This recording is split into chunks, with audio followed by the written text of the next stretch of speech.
All right, guys, y'all ready to begin? Everybody signed up to speak who wants to sign up? All right.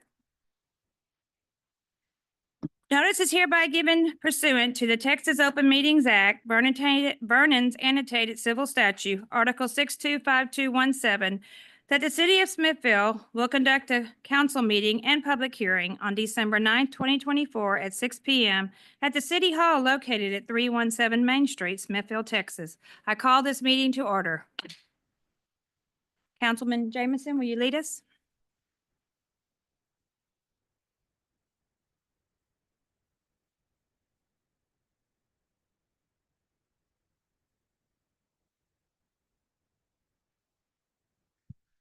Thank you. If we can all bow our heads. Dear Father, we ask your guidance tonight as we conduct the business of our city tonight, remembering to keep in mind that we represent all the citizens of Smithville as we debate the issues before us. Help us to make the best decisions possible as we plan for the future of our small town and protect its beauty and charm. Amen.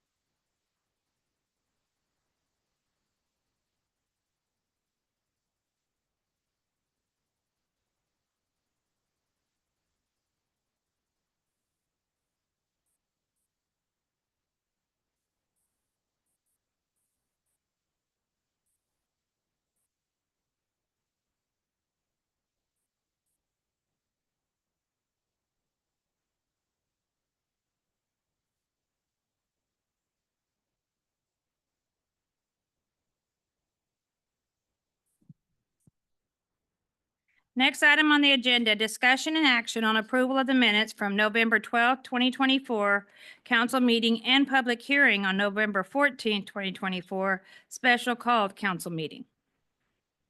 Any questions? One question, Mayor, and I spoke to Jennifer about this. I think I abstained on the vote regarding the hot tax fees because I own a property in town. I asked her to check on that. I think I did.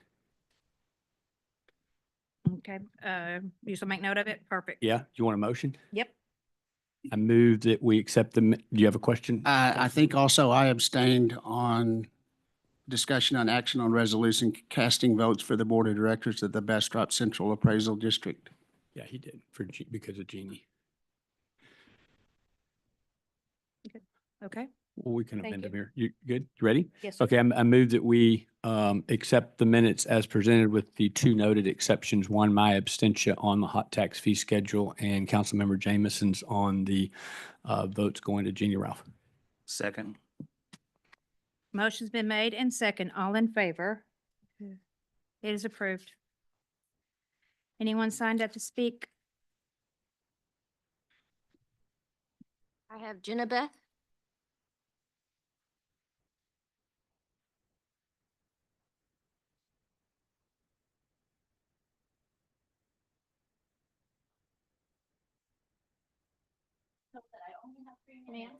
Ma'am.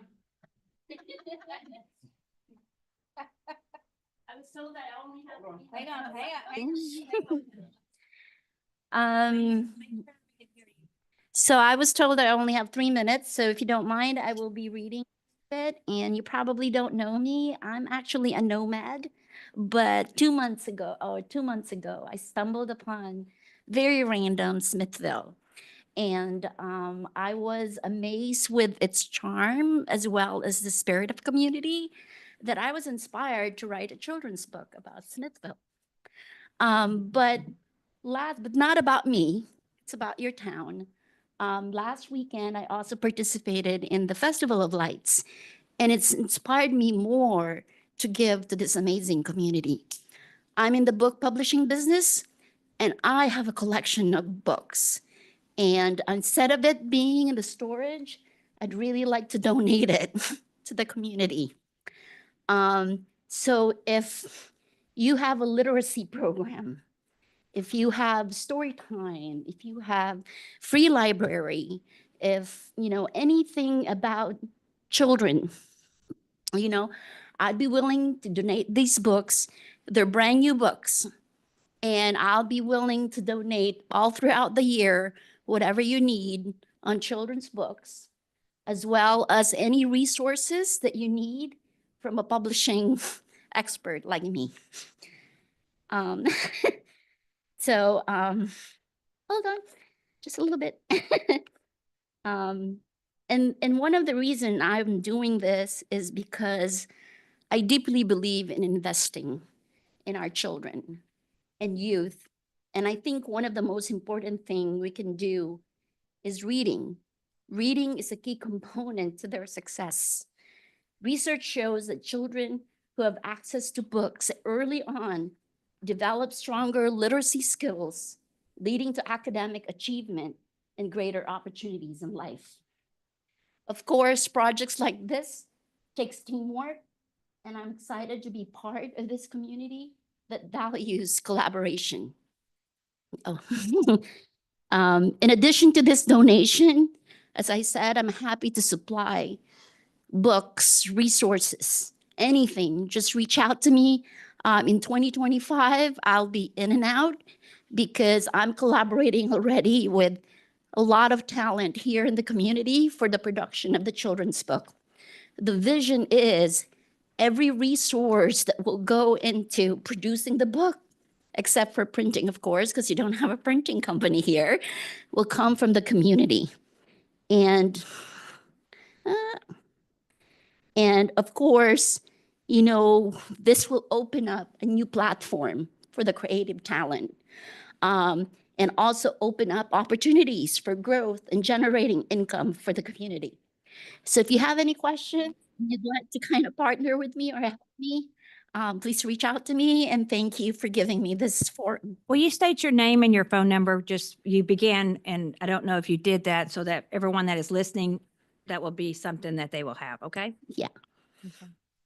Oh, go ahead. Yes, please. Will you Yeah. state your name and phone? Donabeth Ortiz, 310-623-7745. Perfect. Thank you. Next. Next, I have Jenny Bush.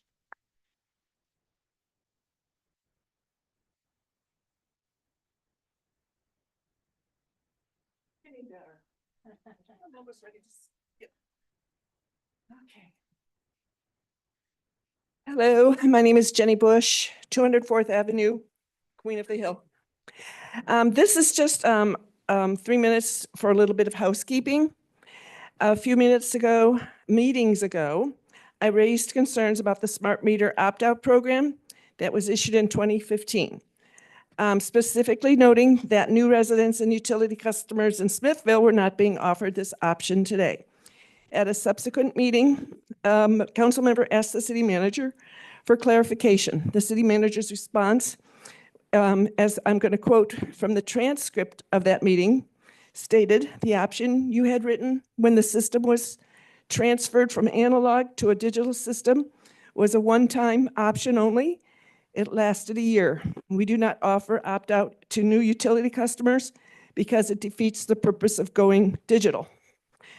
This response does not align with the original intention and discussions of the opt-out program back in 2015, as witnessed firsthand by myself and my cohorts. To my knowledge, it was never stated publicly, nor as a formal motion passed, declaring this being a one-time, one-year only option for existing residents only.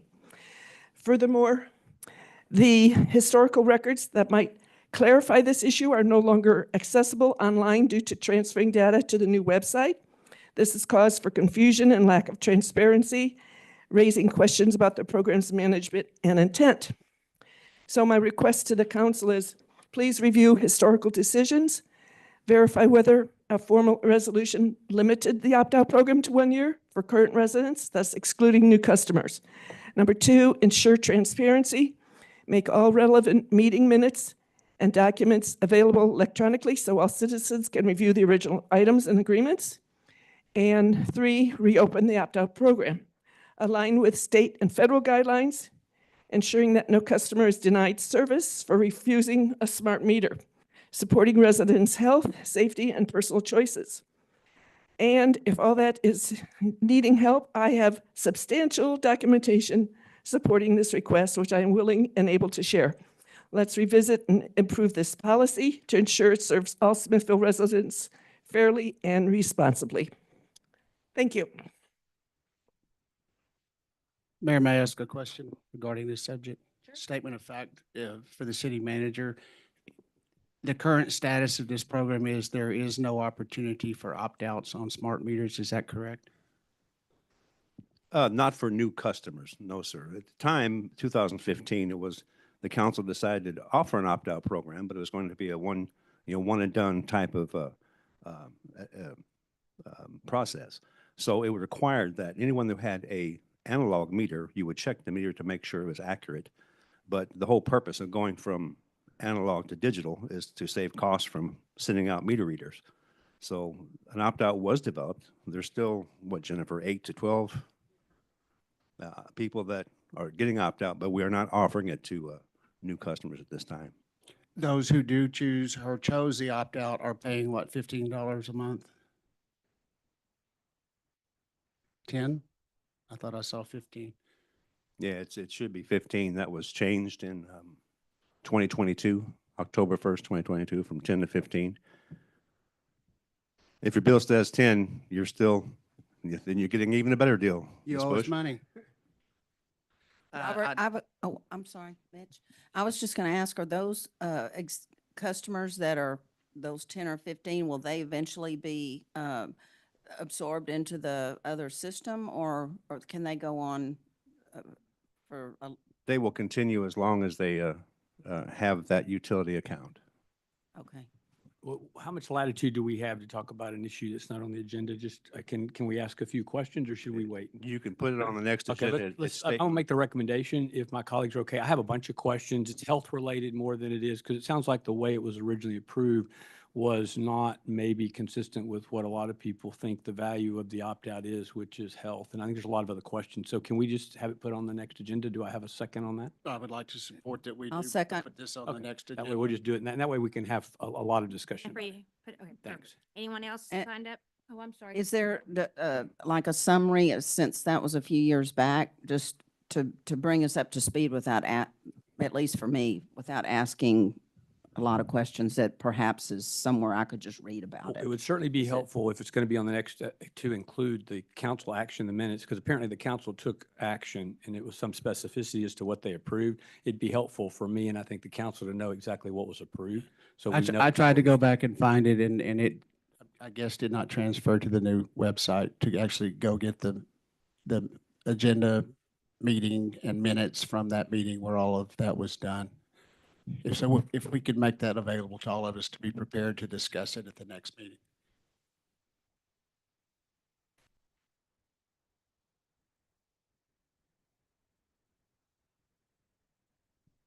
Anyone else? Yeah, do check on that $10 to $15. Sorry, Miss Jenny. As well, well, but it was approved to be 15. We won't back charge you. Thank you. We'll discuss. Okay, thank you. Anybody else signed up to speak? Okay. Next item on the agenda, hear from application agenda on the planning and zoning applications. Thank you, Garrett. For those that don't know, my name is Garrett Gutierrez. I'm the chairman of the Planning and Zoning Commission. We had 4 items on the agenda last week. First one was a minor replat dividing one lot into 2 for property ID 8714644. Legal description, Eagleston, Block 22, Lot 9-1, 0.98 acres. Replat of lots 8 and 9, Block 22. Property owner Donald Barron. Donald was wanting to split the lot into 2 so they could put some rent houses on it. There were no citizens that came in to speak on it. There was some confusion from several of the members of the commission, myself included. To the north side of that lot, that's another lot, so it's not a street. So just so everybody was clear on that. And then the access to this lot, the only way to access it is through the alley. To the eastern side of the lot, that's another piece of property as well. So it's landlocked in there, only access is through the alley. I did ask, just out of curiosity, why the crazy lines, because I'm a black and white, straight angle kind of guy, and the answer was to get the square footage that they needed for the city's requirements. That's why they did that. But other than that, those questions, they did present and show us pictures on, it wasn't requested, but they did have pictures of what they were wanting to do there. We voted to unanimously approve to put those houses in there, or split those lots for them to. Question, can we have a platted lot that doesn't have direct access to public right of way other than an alley? Or can we do that? Yes, you can. By definition, a street includes an alley. Okay. Any questions on that one? Garrett, is that the proposal for one structure on each of those That's properties? from what I understand. That'll all have to go through the city for permitting and all that. This was strictly to okay the splitting of the lot. So the purpose is to divide it so two houses can be put there. Does this not require any change in zoning, or it's fine as it is? It just needed to be replatted into two lots? I don't know that answer.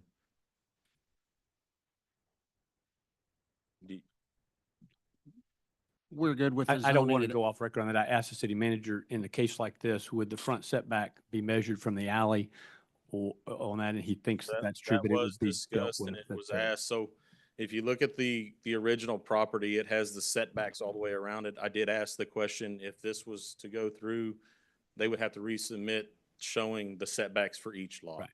Okay. And as far as I know, there's nothing to say that they can't split those lots as long as they meet the square footage and the lot size. Do we know where the front would be, where the front setback is? Or Mr. Barron, might you know where you plan on, how you plan on positioning the houses? You'll have to speak. I'm sorry, I asked you a question. If you mind coming up. Yeah, we have, how are y'all doing? My name's Donald Barron, live in Rosanke, Texas. All of the planning's been done that we'd be glad to show you guys on how it all lays out, how it's all going to be on the property. And as far as what Garrett said, just exactly what I said last week, the reason for the lines being the way they are is to kind of get that we're way above the minimum required square footage for each lot in the city.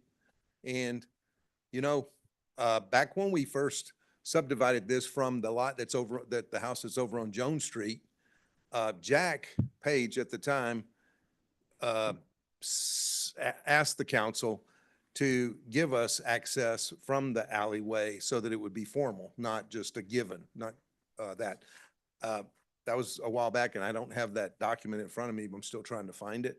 But that was given to us by the city council back then, and if it's agreeable, if the city says, well, you don't need it, you have access like it's a street, I offered to rename it Jack Page Lane.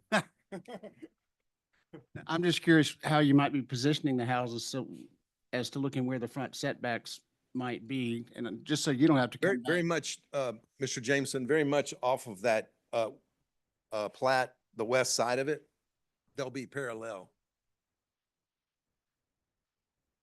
There's the proposed houses.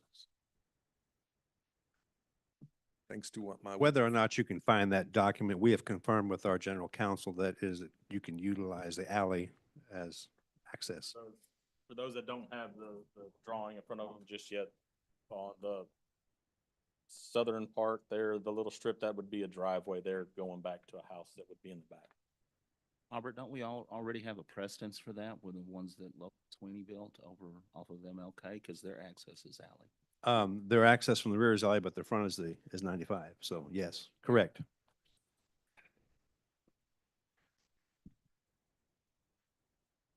FYI, this is something that I'm helping my sons get started in investment properties. So that's We've front. done this our entire life, and we know that if you do something bad, it goes to worse. So we're trying to do it correctly. The construction methods, they're going to be something that they hold on to for a while. We can't position the house. And so the way it was laid out gives maximum privacy to each individual, et cetera, and still meets the city's requirements.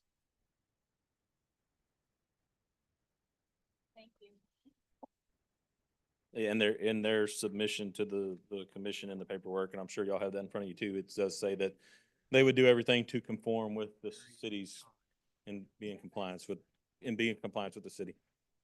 Unless there's something that's unforeseen that they run into, I'm sure that that's the way that would be. But your recommendation was unanimous to. Yeah, our recommendation was unanimously to pass the separation of those lots. Any other questions on the first one? The next one is minor replat dividing one lot into two at 807 Colorado Drive, property ID 52865, Thorn Addition, A 46L, Lomas, lots 3 and 4, FR acres, 5.206. Property owner Helen Wyson. Essentially, they just want to add a lot there. It's 50-foot wide across the front, which meets the city's requirement for a lot. And it runs all the way back to the river, just a long strip there. Nobody was signed up to speak on this one as well. Very few questions from the commission. One member did get a call from the neighbor that on the left of the drawing there, and she was in favor of this going through. Repeat that.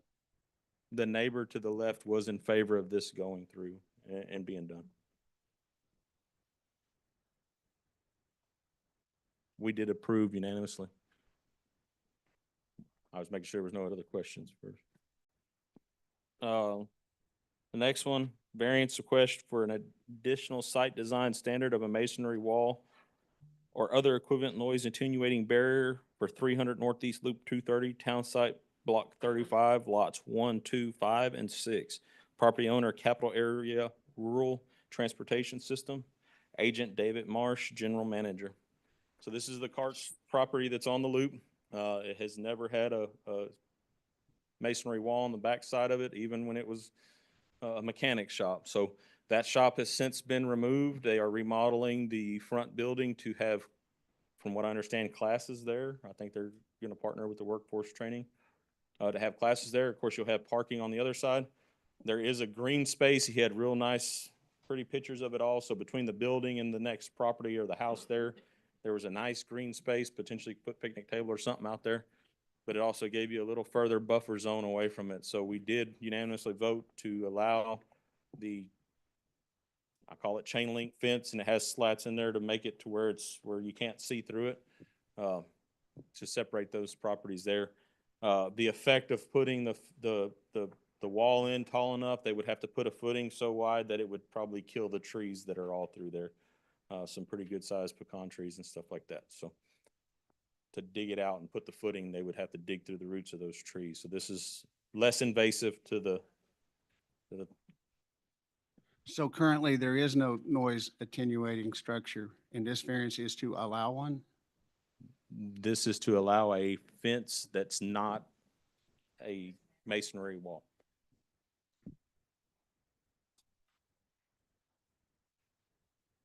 The neighbors, nobody spoke out on it. Nobody was signed up to speak on it. And according to Mr. Marsh, the neighbors were happy with what was being done over there and how it's turning out to look. We just keep coming up against these things, so. Yeah, I was Some gonna, point. that's a question I was gonna have. We need It's to been 4 refine years this. now, and I'm not so sure we've enforced a masonry wall ever. And so I know we have on our agenda as a city to revisit various development codes and zoning. That would be one of the things I think we should take a hard look at. I'm a big believer, and if it's good enough to put on the books as a law, we need to enforce it, except in very rare cases. It seems like on this, we always grant variances. I won't argue with that, but it's to eliminate noise, and in our opinion, there wasn't going to be much noise there to try to eliminate. If it was going to be a convenience store or something along those lines, then I could see pushing that issue a little harder. But as far as how we voted to approve it. The last one was a preliminary plat for the proposed enclave at Riverside Residential Subdivision, property ID 8725657, legal description ABS A16 Burleson Edward, 34.858 acres, property owner Smithfield Land Partners LLC, agent Charlotte Hodges. The developer was here on this. No citizens came or signed up to speak on it. There were a few questions. The drawing that is here, there had been one approved prior. This one did look a little different. The question was asked about lot numbers. If you look at the end of the cul-de-sacs, kind of on the Second Street end from the west, on the north side there, it's numbered as a lot, but it does say green space, which is consistent with the previous plat that was looked at. So they wouldn't be losing those green spaces, and it was stated by the developer that this plat only has 2 lots more than the previous one. He did also state that they redid some drainage studies and that kind of thing, and the retention pond has to, or could be smaller, and that it would give more green space between the back sides of those houses, and the retention potentially could be used for outdoor activities. So in effect, they found a way to repurpose some of the land that was in there because they were able to have a smaller detention pond?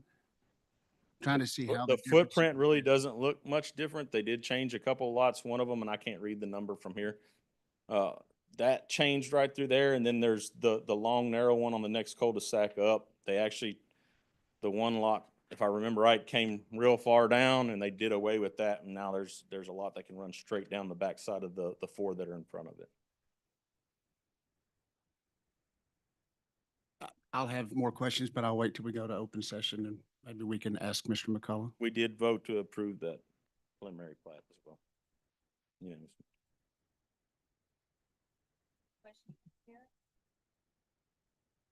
Thank you for not grilling me too hard. We're not done yet. We'll go into the public hearing. Anybody signed up? So we'll go back into, we'll close the public hearing, go back into the open meeting.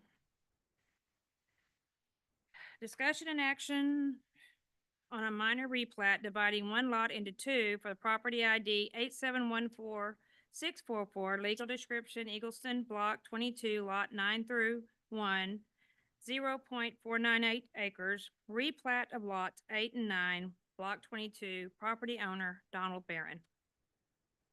You need a motion, Mayor? I make a motion that we approve a minor replat dividing 1 lot into 2 for property ID 8714644, legal description Eagleston Block 22, Lot 9-1, 0.498 acres, replats of Lot 8 and 9, Block 22, property owner Donald Barron. Motion's been made in second. All in favor? It is approved. Discussion and action on a minor replat dividing 1 lot into 2 at 807 Colorado Drive, property ID 52865, Thorn Addition, A46L, Lomas, Lot 3 and 4, FR acres, 5.206, property owner Helen Wyson. Mayor, would you entertain a motion? Yes, please. I move that we approve a minor replat dividing 1 lot into 2 at 807 Colorado Drive, property ID 52865, Thorn Addition, A46L, Lomas, Lot 3 and 4, FR, acres 5.206, property owner Helen Wyson. Motion been made in second. All in favor? It is approved. On a variance request for additional site design standard of a masonry wall or other equivalent noise attenuating barrier for 300 Northeast Loop 230, Town Site, Block 35, Lot 1, 2, 5, and 6, property owner, Capital Area Rural Transportation System, Agent David Marsh, General Manager. Want a motion? Yep. I have the variance request. Oh. Okay.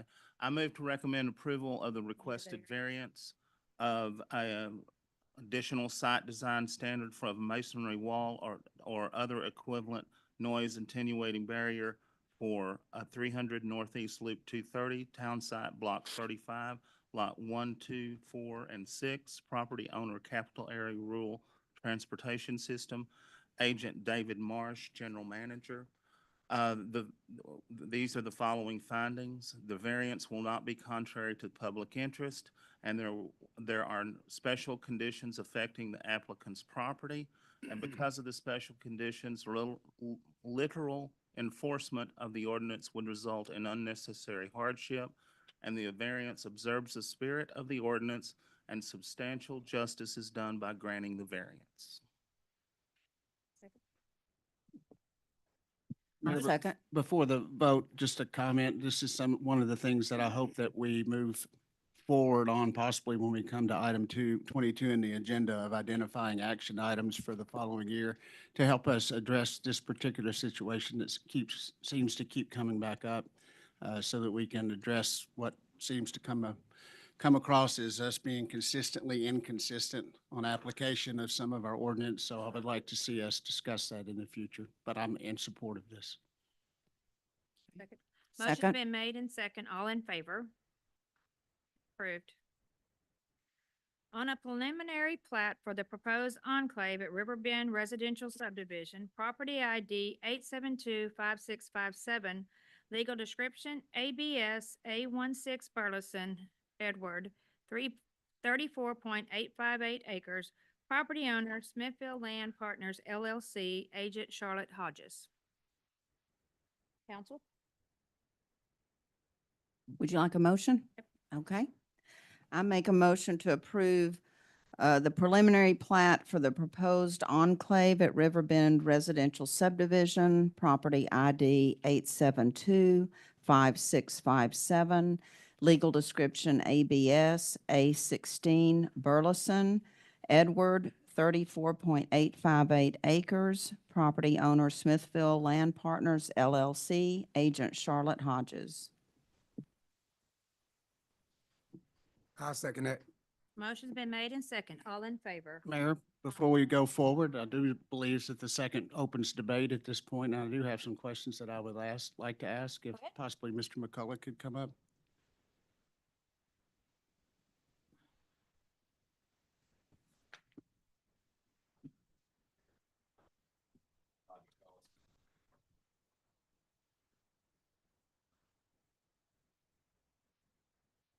Thank you for coming up and being willing to address some questions, many of which have been brought to me by members of the community, and trying to get a better understanding of the difference in this plat proposal versus the one that you had brought back in 2022, which had been somewhat contentious at the time.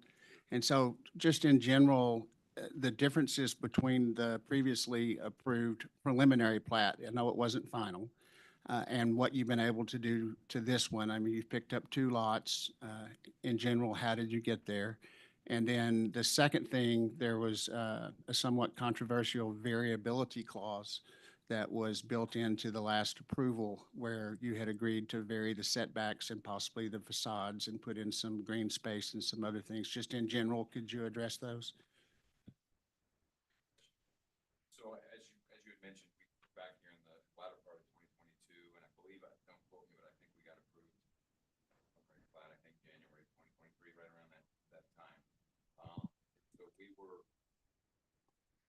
trying to beat the market, beat the market, put a builder in here and get rolling. But unfortunately, about that time, the market turned down, and capital markets became challenging, and builders kind of took their ring of where they wanted to build. You know, instead of going out, they came back in, a little more conservative. So it became difficult for us to get the deal going like we wanted to. And in that interim time, we went out to bid, and the costs were substantially higher than what we had hoped they would be to be able to deliver lots at a price that we want to deliver, so that houses can be built at a price that citizens can afford. And quite frankly, can be sold. And so we took that opportunity at the time that we had to relook at the plans. And so we sent them back through kind of a value engineering, and that brought up a couple of issues, opportunities, I say, to allow us to maybe make the plan a little bit more efficient. So, and then in the interim too, we got a builder that was interested, and so we wanted to take their product and kind of do a lot of it and see if their product fit on all the lots. And there were some lots that were problematic. So we went back and so this preliminary plat differs from the other one, the fact that there's a little bit of tweaking, and when you look at it, you really can't tell, but that helped some of these lots be a little bit more to allow to fit the product. There was a substantial amount of dirt imbalance in the original design, where we'd have to cart off 37,000 cubic yards of dirt, which is a big mountain. And that's a significant cost. We were able to balance this site. And when we did that, we brought the site up just slightly. When we did that, we also found some efficiencies in the drainage. So we were able to make the detention pond slightly smaller and pick up additional paint space. And then while we were doing that, we said, well, we can fit a lot in here and another lot in here. I mean, not critical to the deal, but hey, you know, it expands the tax base a little bit and helps us a little bit on that side too. So I think I addressed all the aspects of your question. I'm not sure if I did. Well, the first round. Okay. How does this fit into the general look and feel, and then again, this variability clause that was put in the last agreement? So I'm assuming that your builder's a mass product builder, and because I can't see that little yet, what is the average lot size in terms of what your product is going to be, 35 or 40 feet wide? It's looking like that we're going to have 35-foot product. We are working with the city. We're going to be back in front of you again, asking for consideration on that to be able to go from 35-foot product to 40-foot product, just to allow for some more variability, and then to allow for a little bit bigger product. And to get that, you would need a variance? How difficult do you think it might be to incorporate some forms of variability? And I'm not a builder, but I can look at it and see for the most part that these are for the most part minimum lot size and the most house you can get on them. But because of the width of the lots, you're going to be bringing a 35-foot product, which with variance you might get to 40. How will you be able to vary the setbacks? I mean, the concern from the citizens is we don't want it to look like a straight down the line cookie cutter. And the other concerns with mass production is what happens to the house 5 or 6 or 10 years later when the builder's gone. So the concerns that the community has been bringing to me is, how do we make it look as good as we can within, and I know you've worked hard to work within the ordinances that we currently have in place, and I appreciate that. But if you could expound maybe a little on how you can incorporate the variability that you had agreed to? Builder be able to do that, but they want to work with the city as well, and they want to present the best. There's a line we have to walk, and that is presenting the best product that we possibly can, but also make it sellable and affordable for people. The whole purpose is to get people to Smithville's a fantastic place. We haven't lost our enthusiasm about Smithville at all, but we've got to get other people to understand Smithville. Yeah. And right now, the way we get, unfortunately, the reality of it is the way we get them to drive out here is price point. Yeah. Price point. Where they'll drive out, frankly. Have you come up with a target price? Yeah. But just like the standard, if you're maybe work in Austin or something, you're gonna drive out here, there's gonna be a reason. Yeah. In addition to the charm of Smithville, that is to get, I know the city needs that type of house. We need the heads and beds, but at that time, I think you had mentioned a $380,000 target price point. Is it lower than that now, or 350? But to answer your question directly, we're actually gonna come with a variance for the side setbacks, which allows for a 40-foot product. Builder has actually asked me if I would come do that, because they said we can put 35-foot product all day. Our 40-foot product actually sells better than our 35-foot product. So that's why they want to be able to put that product. And then we're also gonna ask for a variance on the impervious cover. Slight increase on that to allow us to maybe move that front setback. Like you said, these lots are relatively tight. So if you give us a little bit more impervious cover, that allows us to have some play to move those houses, offset them a little bit. Great. Generally speaking though, it is a starter home. It is what it is. It's not a custom home.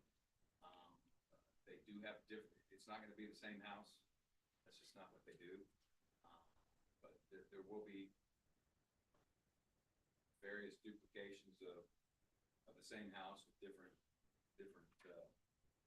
materials or different colors and that type of stuff. Yeah. It's not gonna be the same house, right down the front.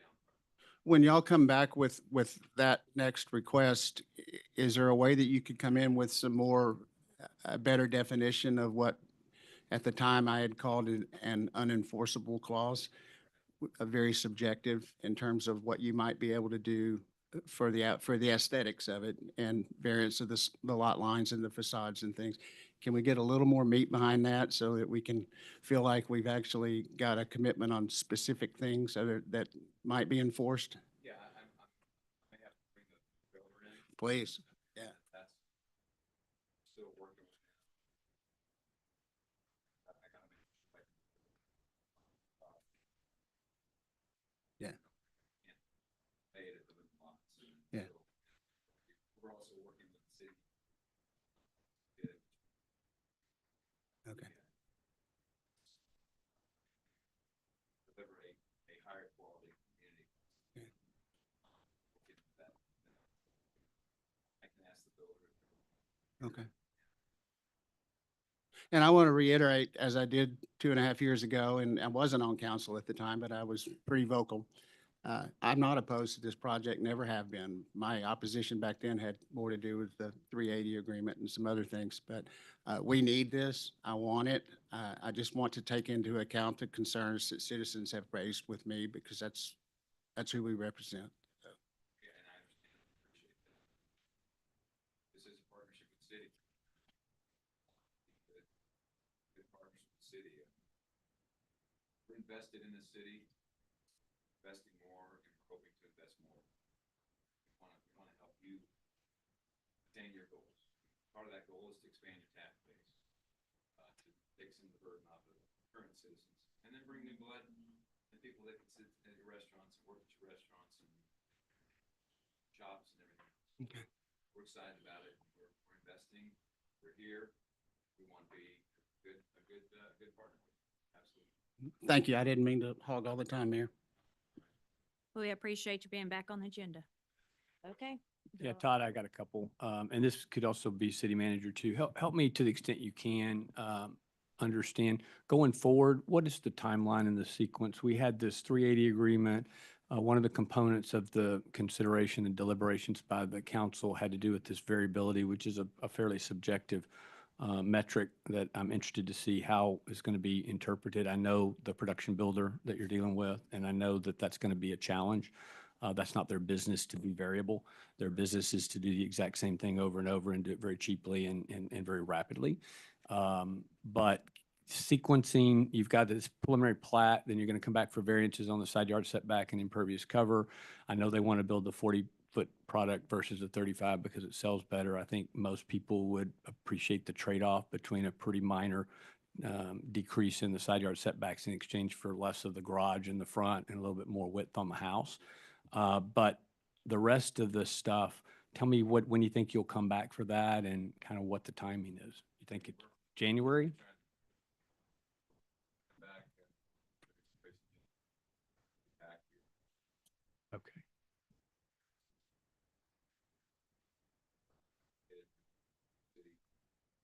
probably going to be in a workshop in January as well, discussing the bid and what that means.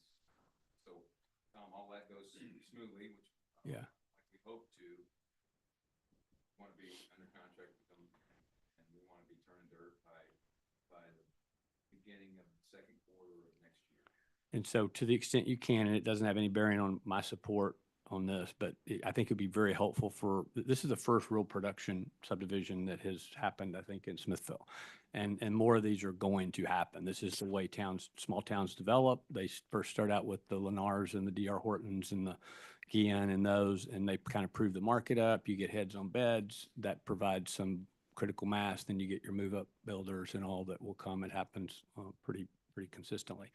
But when you do this, what kind of lot takedown can you share that they're going to take, and what kind of velocity do you expect them to build the homes at? I mean, I'll give an example of Right. subdivision, not all in one phase. First phase, 180 lots. DR phase. Took it all down. They came the next day and dropped 90 slabs around. Right. They started, they put 97. My, sure, sure. I mean, Yeah. my take with them is 60. Once we deliver, we're going to deliver all of them at once. No phasing here. They're going to take 60 lots at one time. Yeah. On their first day. And so they're want out. Goal for them is to actually have product to sell by the end of 2020. Right. I don't know if we'll make it there, but they want to have product. So they're going to come in and invest in a real way. And I can't tell you, they're going to take 60 lots. I can't tell you they're going to come drop 60 slabs. I doubt Right. that. But I wouldn't be surprised if they come drop 15, 20 Yeah. slabs. That's just speculation. No, I think that's probably very, very fair. They're not a land banker. Yeah. They're a home builder. Okay. And then that take will be over the rest of the take will be over the next 18, 24 months. And I'll be out of selling lots to them, and they'll be building houses. And the other investments you have in town, not really single family, you're not working with them on that? Or can you not say, are the other investments that you have in town, you're not working with them? Those are mostly commercial mixed use? We have- Okay, yeah, that's what I thought. Okay, thank we you. do have plans. Like you said, Tom, that's exactly what happens. I mean, the DRs, the Lennars, they're the pioneers that go out. Again, we all know that Smithville's charming, but not everybody knows that. DR will go out and they will take the risk. For them, it's a risk to go out to a smaller town. And they do that. Once they prove that risk out, then other builders go, okay, I see that people are out there buying houses and they're buying them at this price and buying them. Then they start to, so we want to be prepared too, to, when DR is moving through that we're working on something else so the DR, because they already asked me, where am I going next once I'm done with these one? I said, I don't have that for you yet, but I'm working on it. So they're going to want to have another place to go in Smithville. They don't want to come here and be one and done and be gone. They want to come here, establish a base. And that, like I said, that will bring them. Okay, thanks.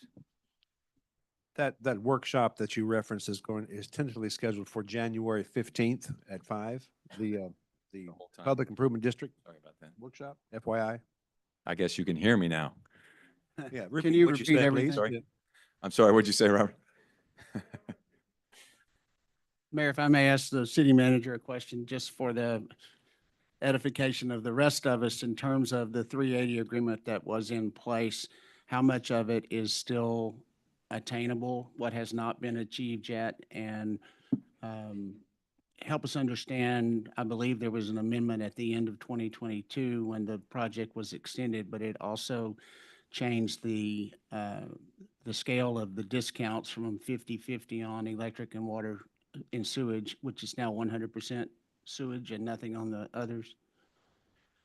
Which one do I'm going to answer first? Let me go start from the beginning here. 380 was what was modified to extend it 1 year.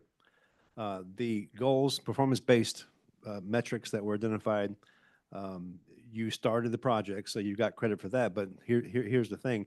The property is still zoned agricultural, right? Agricultural. So has been no rollback taxes reimbursed. And So you guys owe me like $15. okay. We'll pass the hat. And then the other metrics, it was a 5 or 6 year plan. The other metric was to complete infrastructure by 31st of December of this year. That is going to be missed. That got pushed actually to the 25th.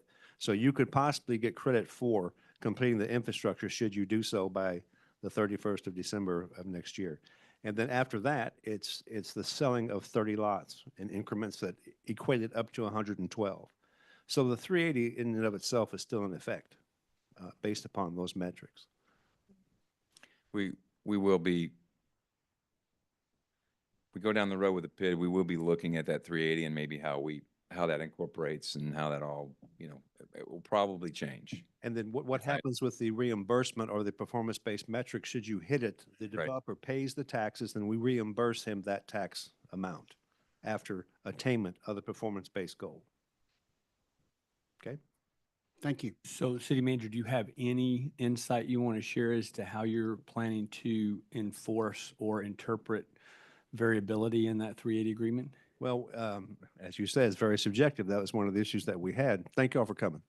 The variability, there's various things you can do. The design, you can alter the front yard setback. Instead of 25, go 30. You're not coming out anymore. But these are all items that will be addressed during the variance requests and the construction review of the plans. Okay? Currently, the plans are being the revised infrastructure plans, not the house plans. Each house will require a building permit, an inspection, so forth and so on. But we are looking at the revised set of MEP plans that Construction plans for the yeah, subdivision. from CBE, used to be Coot Engineering. So that's happening as we speak. So that should be done in the next 7 to 10 days. And we're not finding any problems at this point so far.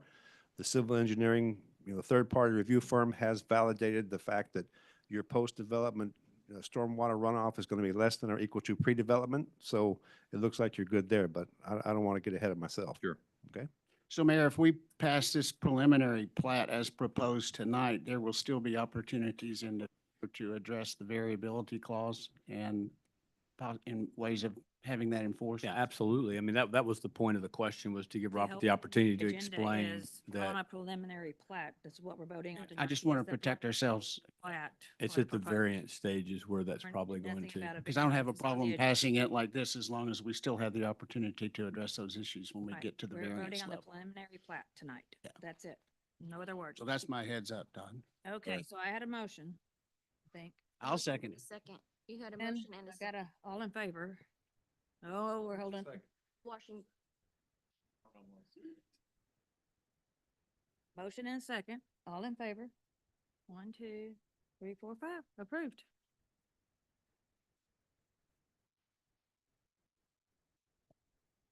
I wrote so much on my stuff, I can't remember where I am. Number 12. Discussion and action on a service plan agreement between the city of Smithfield and Barn Again Emporium. Are they still here? There's Mr. Roderick. Are there? Hey, Susan.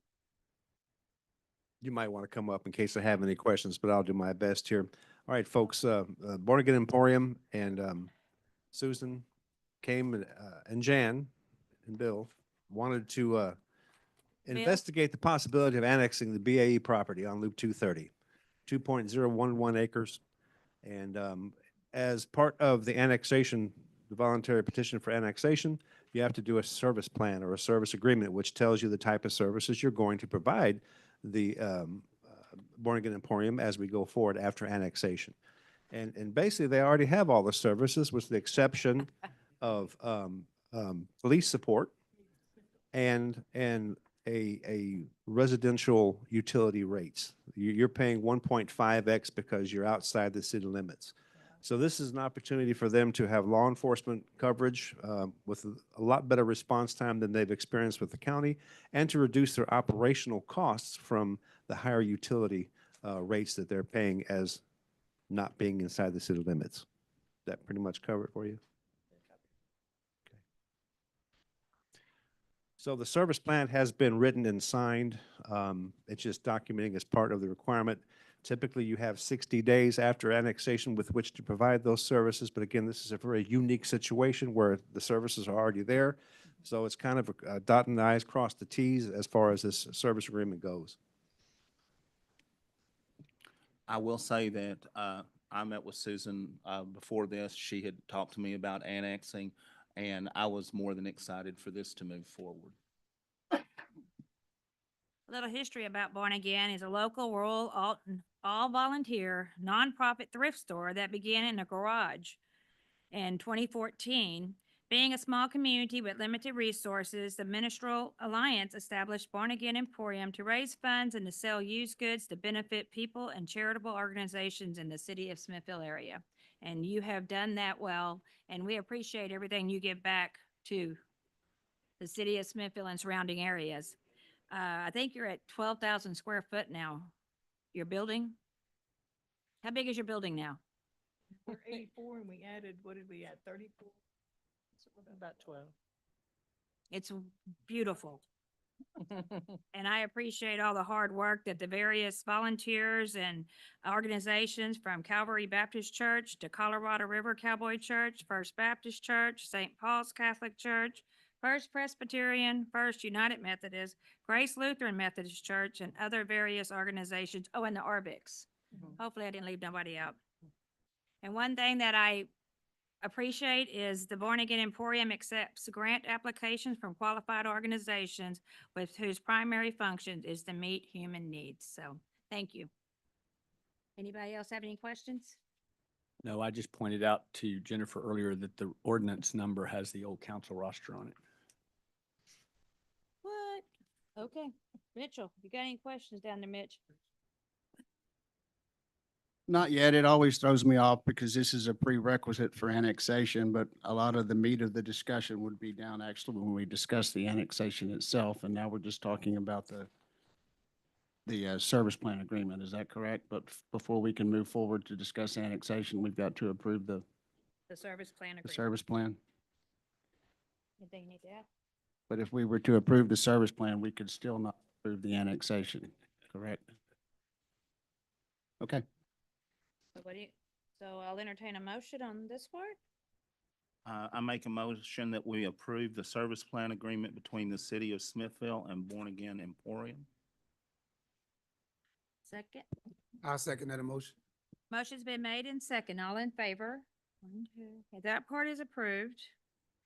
Next part is discussion and action on ordinance to annex property described as property of Born Again Emporium Incorporated at 1642 Northeast Loop 230, Smithville, Texas, 78957, Lot 1, Faith Acres, 2.011 acres, in a subdivision in Bastrop County, Texas, according to the plat as recorded in Plat Cabinet 6, page 838, Plat Records, Bastrop County, Texas.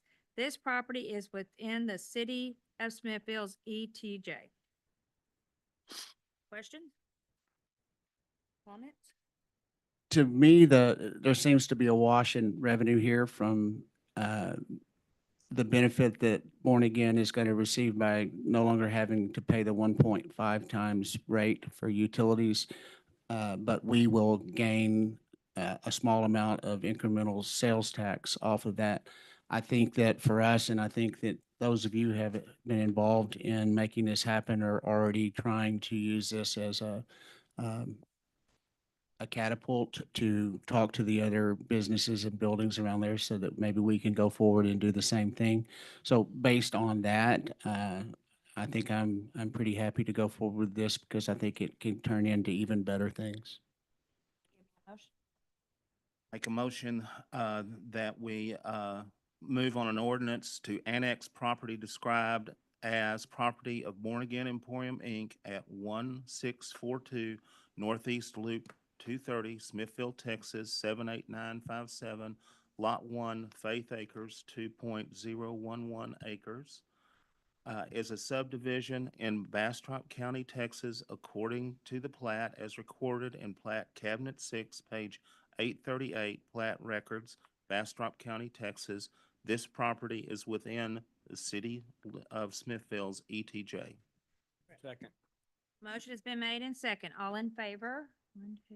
It is approved. Welcome. Welcome. I would say welcome back because you used to be here before. Oh, that's right. We should have sung that song.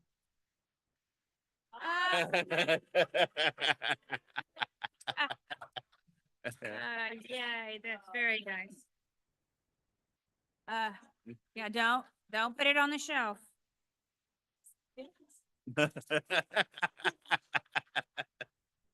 a $15 bag. Yeah.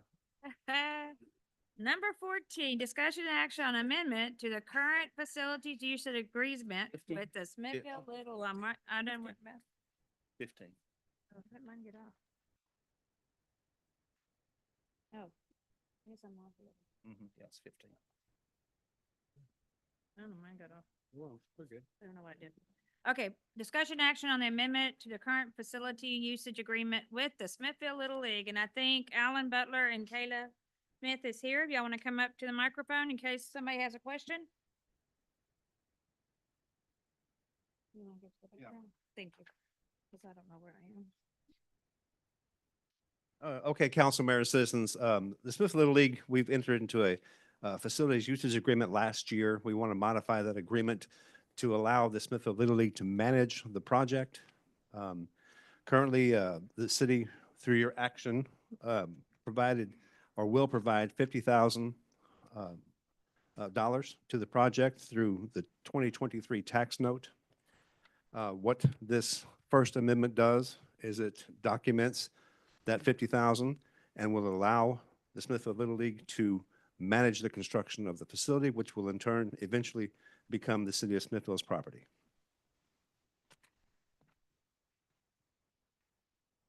Questions?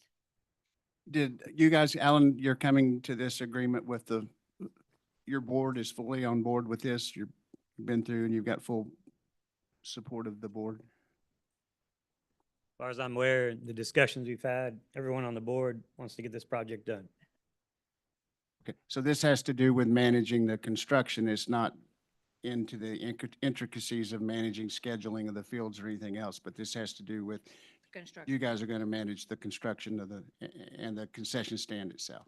Correct. This particular action item strictly pertains to the MOU amendment to allow us to receive those funds that were already allocated and for us to be able to manage the project along with other additional funds that we have to get this concession stand and bathroom facility constructed. I'm proud to finally be to the moment where we can release that 50,000 to you.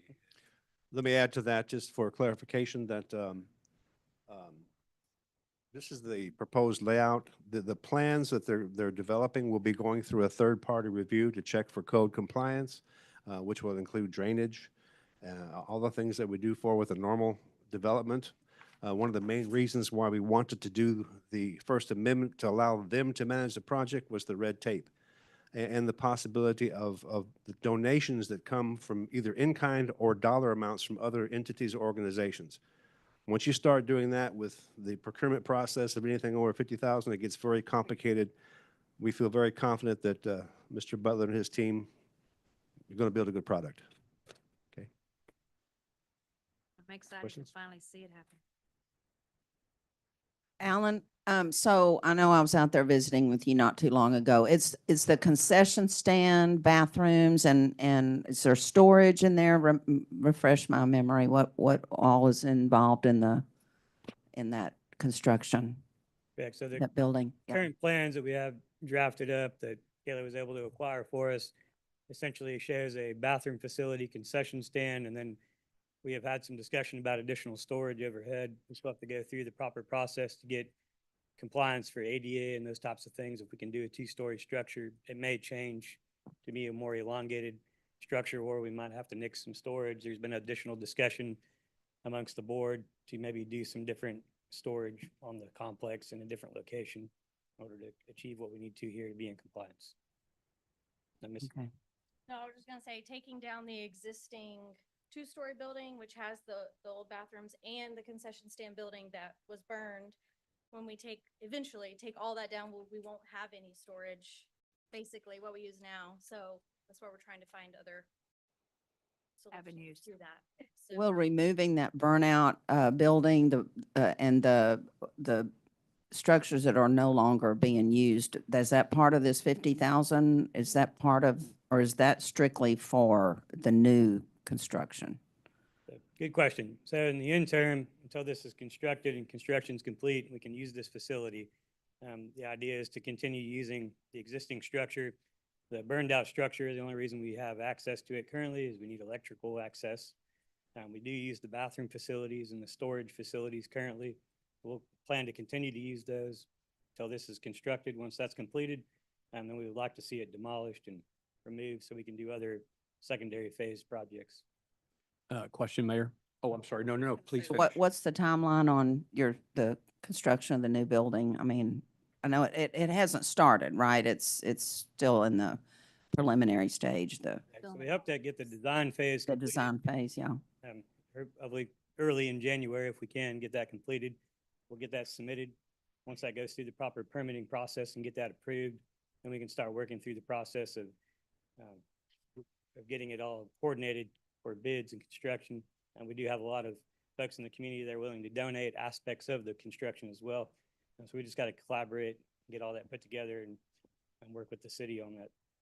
Awesome. Thank The And I've been involved in these types of things before. For cities 50,000, that's obviously not 100% of the cost of this project. There's going to be other costs. So confirm for me, if you will, there's going to be a design that's going to be finite. It may not be all you eventually do, but there will be a finite design and scope for something that the city agrees with. It'll be priced. And then our 50,000, will it be the last 50 that goes in? Will it be the first 50? How do we ensure that we're not putting our city's money at risk up front and then end up not being able to finish the project? I mean, how do you think about our money? Is it last money in? It's not the last. There you go. It's not the last money in. It's not even the first money in. It is money in. There are other individuals, organizations that have donated, and they will continue to do so. The clause here says that 12 months from the signing of this agreement, the concession stand portion will be done. All the other things that you're working on will continue afterward. But I don't even know if you have an estimate of what this building would cost, 150, 175, 200, about? Well, my only point is that in my view, there ought to be a finite scope of what we're going to do and a dollar amount that goes with that. And then you're managing it, presumably with some reporting to the city, so we know, because we're still a steward of that 50,000 until what we we gave 50,000 to be part of a finished product, not to just contribute and then have something stall and you can't raise the balance of the money. We got a half of a structure and we have to, the citizens are forced to try to live with an eyesore to pony up more money. So I just want to make sure we're thoughtful about making sure we've got a scope, making sure we've got bids, and that we're thoughtful about when our money goes in or that all the money's raised or committed to finish the project so we don't get stuck having put our money in and then not having enough money to finish the deal and have to come back to the citizens to finish it. Yeah, to that point, I don't know if I'm speaking out of turn there, but about 125 to 150,000 has already been dedicated, correct? Other places have Yeah, raised money to totally. put into the pot, so. Again, I'm not suggesting there isn't. I'm just saying that we ought to have a budget. We ought to have ought to have identified where the funds are going to come from. And I would prefer the city's money to be last, but that's not maybe practical and that's okay. As long as we are sure that there's going to be enough money in the pot before we put citizens' money into the deal to make sure it gets finished, so we don't get stuck having to fund another 20,000 or 30,000 because we have to, because you can't raise the money to finish it. And I think you will. I'm just trying to look out and be a good steward here. Understood, fair point, and we'll ensure that prior to doing anything, we'll talk with the board, but I mean, we definitely anticipate getting the design phase completed, and we'll be able to go out and get estimates on what that'll cost. In our MOU, I believe we're doing a monthly report to you. We'll be able to come back when we get that in that month, update you before those funds are released. It's kind of how my vision of the timeline is, unless you have a different opinion. I think once the city of Smithville and surrounding areas see something happening there, I think they will be well behind you. I feel that way. And we have a builder right here that might want to bid on building. It's the reason why you stayed, didn't you? Oh, you're not done. Well, I'm just glad y'all stayed. Thank you. All right, any other questions for him? Can I get a motion? Yeah, I make a motion that we approve the amendment to the current facilities usage agreement with Smithville Little League. I second.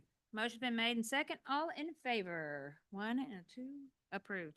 Thank you, guys. Look forward to seeing it break ground.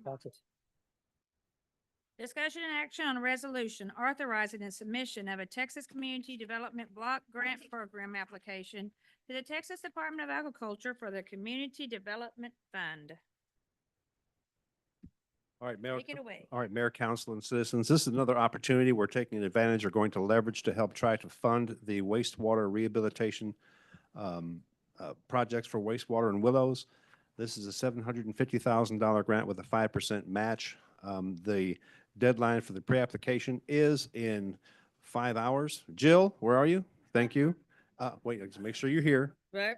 Yeah. So typically these things are going to take 9 to 12 months before you even go under contract, but we want to get this application in because along with this 750 added to what we've also submitted for the DRRP grants for almost $10 million of grant funding that we're pursuing at this time. So that's what this is about. Appreciate you approving it. Is the match already in the budget? Match is not in the budget. Good question. The 37.5 will go in the FY 25-26 budget year, budget cycle. Okay. Is it typical in these to not include in the resolution the 750? It's not in there? I don't think so. I think it just shows the 37.5. Well, they want to make sure they get their money. Yeah, so the 37.5. So it's 5%, so we'll be asking for 750? Correct. Because we're committing the 37.5, so we want to commit that against the 750, right? Okay. But they have to know we can commit that before the grant should be put in. But just to memorialize that, as I'm doing in my notes here, that we plan on funding this in the 25-26 budget. Correct. I did put that blurb in the activity report. I didn't make it to the notes here, sorry. You want a motion? I did. Move that we approve resolution number 2024-12-534, which authorizes the submission of the Texas Community Development Block Grant Program application as described in item 16 on the agenda. Second. Motion's been made and seconded. All in favor? Approved. She's Just gonna go. come get you to sign that so she can upload it. We'll hide Thing. from her. Okay. Okay. They hang go seek. Discussion and action on resolution, or do you have it now? Oh, sorry, I thought you were coming up here. Discussion and action on resolution awarding the building contractor for the home program through the Texas Department of Housing and Community Affairs for a home at 100 Turney Street. Okay, Mayor and Council, this was an RFP sent out for a construction contractor to build a TDHCA home grant home. Two bids were received, one from R&M Quality Construction LLC and one from Cypress Point Construction. The bids respectively were $135,000 and $153,000. The lowest bidder was R&M Quality Construction, and that's whom I recommend you award the contract to. Another point here is that R&M Quality Construction has probably done a dozen of these home grant homes here in Smithville. And once this particular home is done for the Kiers, that will be the 26th home grant home we have built in Smithville since 2003. Great program. I'm so excited. They're going. Oh, I did make an error. My apologies here. The match is not 6,000. It's actually 4,500. Cost savings. Yay. Got a motion, Mayor? Yes. What year is that budgeted in, Robert? This year, sir. Thank you. Yeah. Mayor, move we approve resolution 2024-12-535, which authorizes approval of building contractor award to RM Quality construction. Quality Construction as referenced in item 17 on the agenda. Perfect. I second that. Motion's been made and seconded. All in favor? Very nice. It is approved. Yay. Discussion and action on appointing Kathy Meeks as a General Assembly representation of the Capital Area Council of Government, CAPCOG. You want to share some light on? what Just a CAPCOG little is? light. Motion. Yeah, just a motion. Janice Bruno, she's going to take what Janice's place on the CAPCOG as our General Assembly representative. Mayor, I make the motion that we proudly Proudly. approve Councilmember Meeks to replace Janice Bruno as our member. I proudly second that motion. Motion been made and second. We'll give you a bag. All in favor? Just annex. Got to abstain. Keep your hands down. I think she sustains that it approved. There's 4 of them. We'll give you a new bag. All right, discussion and action on memorandum of understanding with Keep Texas Beautiful and the HEB for the Recycling Center. Yay. Jimmy, you want it? You want me to do it? Yeah, I'll take it if you want me to. We started down this road about 4 months ago. Keep Texas Recycling came to us and said there is a grant may be available with HEB for the recycling center. It was initially at $60,000. They awarded us a $50,000 grant, and what that grant would be for is a new mixed paper baler, the electrical for it, and the facility upgrades to accommodate the baler. The other part is a ramp for the Gaylords and other things that we need to get up on the 18-wheelers. And the other is a education piece of it. So that part will be $50,000. The MOU is set out before us. We have a timeline for completing it, which would be December 8th of 2025. As you can see in the timeline for the project duration, it's here in everything. Criteria, Edward will be the manager of it, and Cynthia will be the financial person for us, of course. And that's how we are going to move forward with this. I don't think we don't have to match this. This is just a straight out grant. So I like that. I think it's a path forward to really help expand and make the recycling center a really, really nice place. It already is, but it'll be nicer. Congratulations to those of you who have made this happen. Greatly appreciate Way to it. go, good Tyrone and Jimmy. Y'all worked hard. I appreciate I it. have a question, Jimmy. When you say the 5,000 educational component, is that training for someone working there, or what is that involved? That's going to be signage and stuff for people to learn how to actually do recycling. Because a lot of the people, let's face it, they don't wash their bottles out. They don't take the lids off. We're trying to make this as clean a project as we can, so we get more bang for our buck when money comes, when we sell the stuff to Keep Texas Recycling. Awesome. Thank you. And the Lions Club still accepts all the plastic lids, so. I know, save your lids for us. Oh, one other question, if I may. We had talked at some point that they may start taking styrofoam or other products. Is that in the works?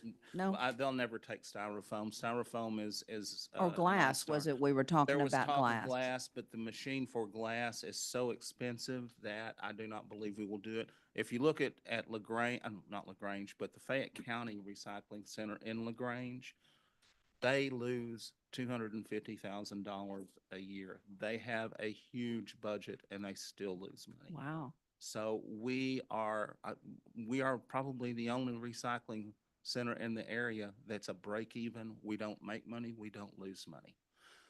We're just as a side note, the Keep Smithville Beautiful is working with Keep Texas Beautiful, which is another arm of Keep Texas Recycling. They're working with them to get a grant to help clean up river and everything else that's going to dovetail, and also to teach the restaurants how to dispose of waste so it's not going back into the landfills. So we're working hard to do a lot of stuff with this. You've done a great job. Really, thank you. On a This is motion? great. I'm ready. Move we approve the MOU with Keep Texas Beautiful and HEB for the recycle center. Second. Motion's been made in second. All in favor? Perfect, it's approved. Discussion and action on recycling center permits for 2025. Okay, Robert and I have had a lot of serious discussion about what we can do and how we can move forward with this. With the budget that we have, we're going to move forward with the same rates that we have this year. Hopefully, as there are a lot of people from out of town that are getting the word that we have a recycling center. They're willing to pay that extra money to come to our town to recycle their cardboard and to do things like that. I'm pretty sure there are a lot of builders that are now coming, because every once in a while I'll see a trailer loaded full of cardboard coming in there. So it's very important to our community, and as we get more, it gets more well known in the county, I believe things will get better, and maybe the next year we can lower the rates, but right now we have to stay the same. That's a question, Jimmy. We had Todd here talking about home builders, and they have a fair amount of debris, some of which may be recyclable, some of which may not. Have we ever contemplated a commercial level permit for recycling, or do we even accept that? We have not, but what I've been doing is most of the people that are doing commercial work are outside of our city limits right now. So when they come in, they're paying the premium of the $100 for the yearly membership. Now, if we start getting a whole lot of that, it may be that we have to do something commercial that's by the load. When they bring a load in, they pay by the load. Okay, thank you. Councilman Jenkins, do you have the metrics on that? I think you were sharing with me the number of visits and I don't have all the number of visits. I know that, I know that every time I go there now, I have to wait 15 minutes to dump, whether it's Monday, Tuesday, Wednesday, Saturday, it doesn't really matter. There's always somebody in the recycling center using it. The guy that's working there, I don't know how he checks everybody and does, but he seems to be doing a great job. Thank you, Edward. It's really nice to have the place cleaned like it is. We had about 250 in town and about 200 and I'm going to say 60 or 70 out of town memberships. The out of town exceeded the in town, and I think that's going to develop like that next year. We got about, I'm going to say about 20,000. I thought it was it didn't break down. I have it and I'll send it to you. We got about $20,000 in recyclables, 16 to 20, something like that. Our recycle center cost us maybe $8,000 to $10,000 in what it would for meeting. So in the 1 year, demands. we've reduced the deficit from Yes. 60 to 10. Yes, it Yeah. has. And some of the fears that we wrestled with in the beginning was that there were some people who felt like this program would actually cut down on the amount of recycling that was being done, but it appears to me that we're actually increasing it. Yeah, and I'll tell you, I mean, like I say, Milton's, he brings more cardboard down there than he knows what, than they know what to do with. We're getting a lot of stuff in there. I'm really proud of how well it looks, how much we've done to upgrade it, and it really is a little jewel in the So city. do we make money off of the recyclables? Yes, When we you do. take memberships out of the equation Mhm. and you just look at what we sell the product for versus our fixed cost, which would just be probably our salary, no imputed occupancy cost or real estate cost, just the payroll, I guess would be the only thing we'd have, and maybe maintenance on the machine. Yeah, utilities. And So utilities. what we sell is we have a margin. We have a profitable margin. We're making, what we sell right now, not, because you don't count the electricity and everything, because it takes that to run the place anyway. We're making about, I'm going to say between 16 and 20. And I think next year that will go up more because we're going to have more and more people from out of town coming in and buying cardboard. Cardboard is where we really make money. If we can get this mixed paper baler, which is what I have been trying to get for the past year, if we get that, mixed paper and white paper, well, white paper is $1,400 a bale. yeah. Okay, so if we can get a deal with the school to get the white paper from them, we're gonna make money. So you're making the 16 there, and then what are we making on the memberships? We make revenue? about, I'm gonna say we're making, let's see, 30 and 20, we're making between She has about it right there. 40,000. She probably has it in front of her. 40,000? Yeah, So 40 plus 16 is 56,000. So that's how much profit we're making? that's not profit. That doesn't cover what covers- I don't consider so- it profit because it doesn't cover. Well, what the you guy said working earlier there. when you said you were making 16 to 18 without any operating expenses, just the transaction. Okay, let me rephrase this. Okay. What I consider is we've made about 56 to 60,000. You're talking about revenue, just money Revenue, that's come just in money that came in. from That regardless to of the source.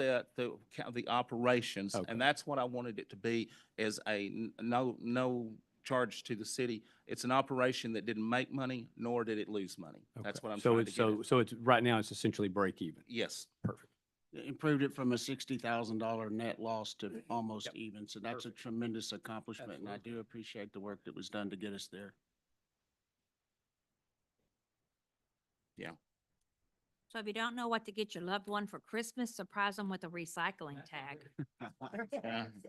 Great. That's a great stocking stuffer. That actually is. And one other thing, if you have a permit, we're not going to issue new permits this year. You'll come down and pay your Pay your fee, fee. and you'll get a little sticker, and they'll give that to you. You put the sticker on there, cover the date, and be good for the year. Gotta save that money. You can get a new permit. Well, you can do that too. It's coming up. All right, somebody wants to give me a motion? Is there action needed on that? That was just an update. Yeah, that was just Oh, I a, thought we had to say we were gonna charge. well, you. we have to. Never mind then. Yeah.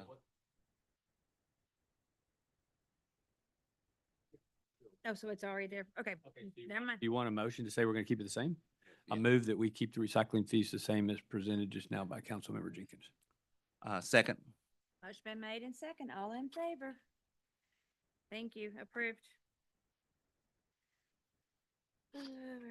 Discussion and action on license agreement to encroach with PTY Properties LLC to allow a drainage conveyance to the city property at 216 Main Street. Okay, Mayor and Council, Mr. Shepherd, you want to come on up? 'Cause they may have some questions for you. In the back of 216 Main, they've got an alley and that abuts their building, and it's historically drained from that building into their basement. So it's a drainage issue. Mr. Shepherd wants to do a drainage conveyance to seal off the basement from the elements and then run the runoff to the existing drainage conveyance that we have in the alley. Doing so will require a license to encroach, which is what's on the agenda before you. This did not have to go to the long name committee for a certificate of appropriateness because the rears of buildings in the alley aren't required to go through that process. For part 3 of the Historic Design and Preservation Standard Guidelines. Did I do you right? Good? Any questions? Give me a motion? May I ask a question? Yes, please. This is going to be for drainage conveyance, correct? How much runoff are we talking about?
To answer, to further elaborate, the downspouts coming off the roof now go into the alley anyway. Okay. They just, this kind of flow back into his basement as well.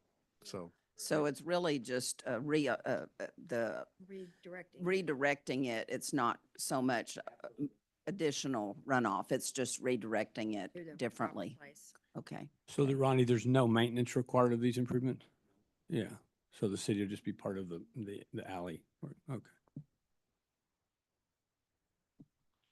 Need a motion? I do. I make a motion that we approve a license agreement to encroach with PTY Properties LLC to allow a drainage conveyance on city property at 216 Main Street. Motion made and second. All in favor? Okay, it's approved. You get a what? You made a mistake, didn't you, buddy?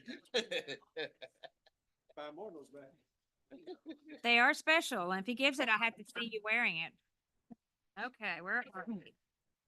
Discussion and possible action on creation of a council citizen task force to develop near-term 12 to 18 months city vision and action plan. I do have somebody signed up to speak if you want to, you want to wait until No, after. they can come up. Lee? Lee had asked me earlier if she could hear what I had to say to kind of set the table before she made any comments, if that would be okay with you, Sure. Mayor. However you want to do it. Take it away. Thank you, Lee. For the council, this idea is more about us having a goal to prioritize and focus on important issues that we're going to face in the city over the next year.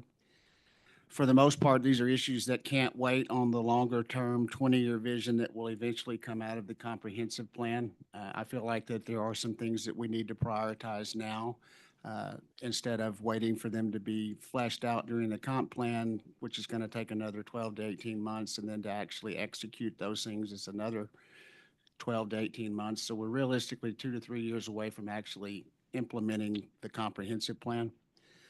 Um, You know, one of the things I've talked about over the last couple of years and during campaigns is I always am trying to get us to strive to get better at all we do every day. And I think that we can improve on our productivity as a council by becoming more proactive than reactive. I think we tend to go along month to month and react to things that have come out.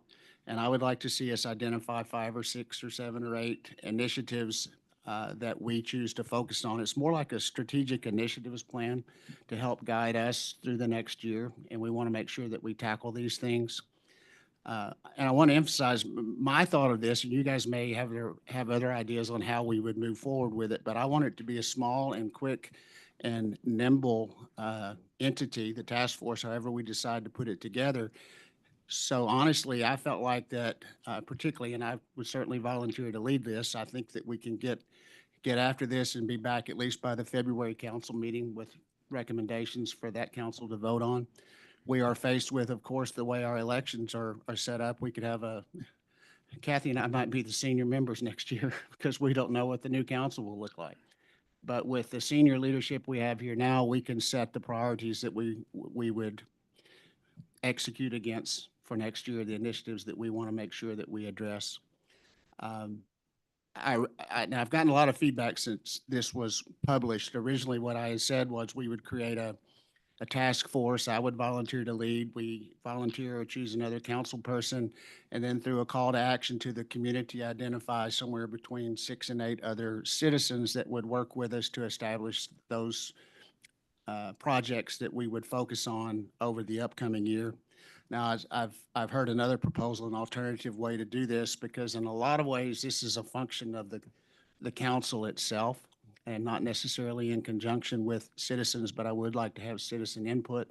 Possibly just each council member would choose a citizen to work with us, and we would have 10 people that we could move forward with, which might be a more nimble approach to this instead of going through a formal process of bringing in and interviewing 12 or 15 people and choosing those people to work with us and setting up an elaborate process to go forward. I do not envision that being the way that we go. Now, for example, some of the things that I had in mind that we would take a look at to identify as for priorities, possibly review and revision of the subdivision ordinance, which we still have to do. And in preparation for the enclave presentation tonight, I went back and looked at the June of 2022 council meeting, and that was brought up back then that it was something that we needed to do. And here we are 2.5 years later, and we still have not done that. We need a land use plan to help us manage growth so that we know exactly where we want different types of businesses or developments to be located. Priorities for a capital investment plan and the wastewater management plan. Again, these are tools to help us manage growth. And taking a look at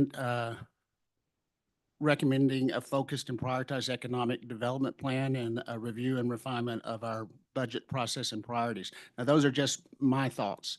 So I present to you, the council, for discussion and gauging your interest and creating a process so that we can come up with some strategic initiatives that that help guide us through the next year and set policy guidance for those things that we think are most important. And I'd be happy to listen to any feedback. Oh, go ahead, but I was going to say, I have some comments, but I'd like to listen to Lee after. Lee, come on. It's your turn. Well, I didn't know what to. Thank you for letting me speak. Lee Kilgore, 403 Ramona. I'll be there maybe in January, we're hoping. So I understand the need for involvement and getting the community to be involved.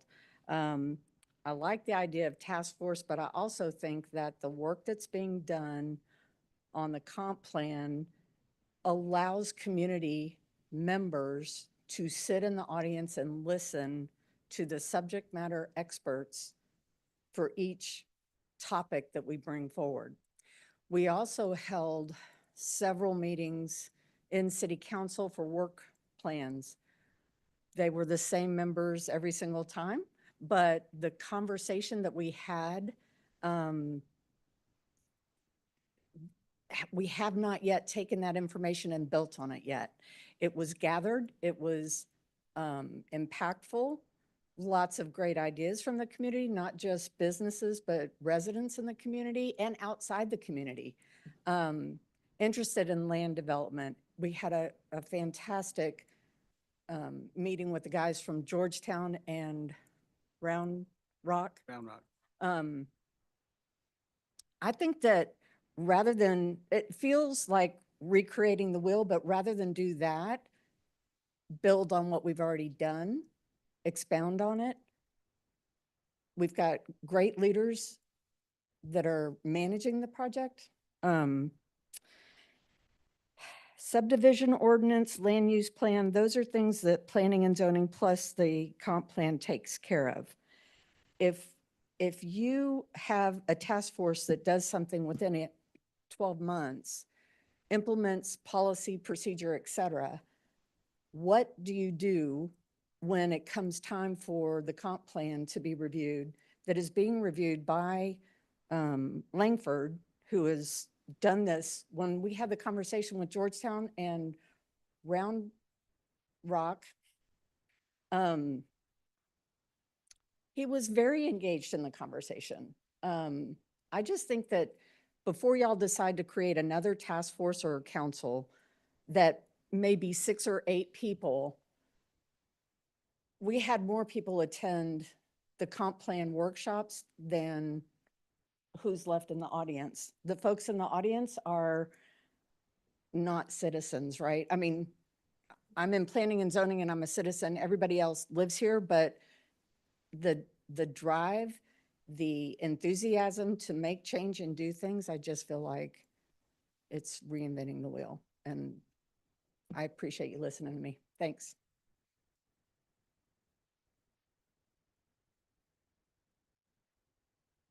Mitch, I'm not opposed to a task force either, but the problem, it's like, I where are can the change the guardrails? name. Task force was probably Okay. a bad choice of words, but I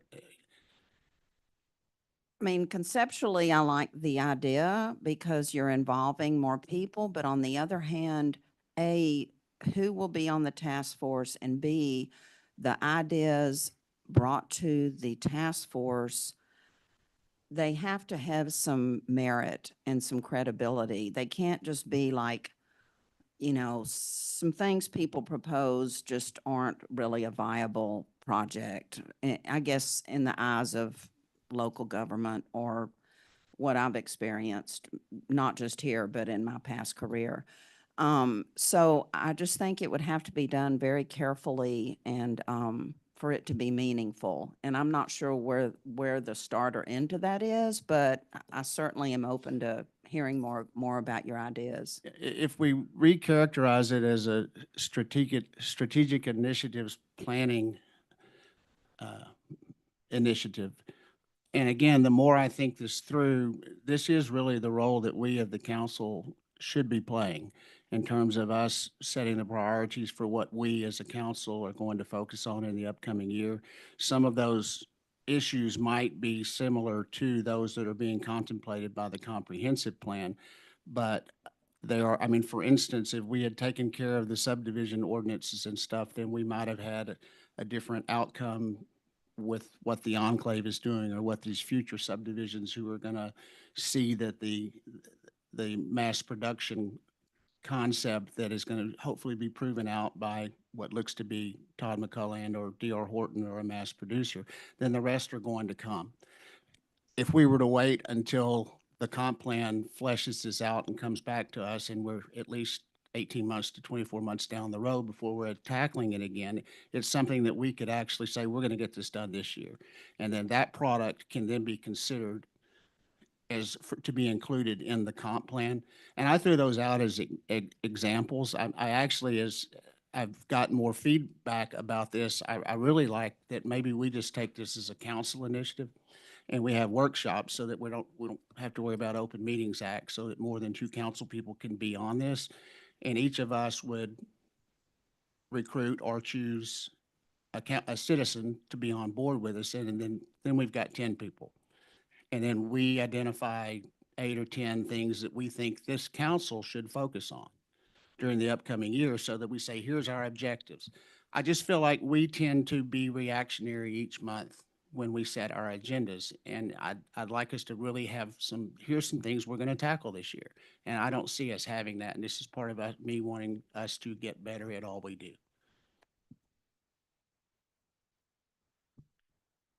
One of the things I see, and I have to agree with Lee on this, I don't want us to go down a road that we are making decisions like changing the subdivision and doing things and looking where the growth is going to be. And then the comp plan comes along, and what the citizenry, which it's not just the people that came to the meetings, they had surveys, they had everything else that they sent out. I don't want to see a clash and a crossing that we can't come back from, because we've set this in motion, but this is not really what the citizenry said they wanted. I believe that our town should be laid out and driven and done by our citizens. Having said all that, I have no problem saying that we don't start approaching, looking at our ordinances and things like that. I think that's something that the council could start.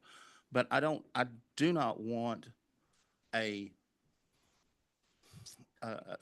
something that we're doing that down the road, we're going to have to say, well, why did we do that? Because the comp plan and the citizens said they did not want this. And I am always going to be that we are here at the behest of our citizenry and the elected and who elected us, and we need to listen to them more than anyone else, and that's what the comp plan is about.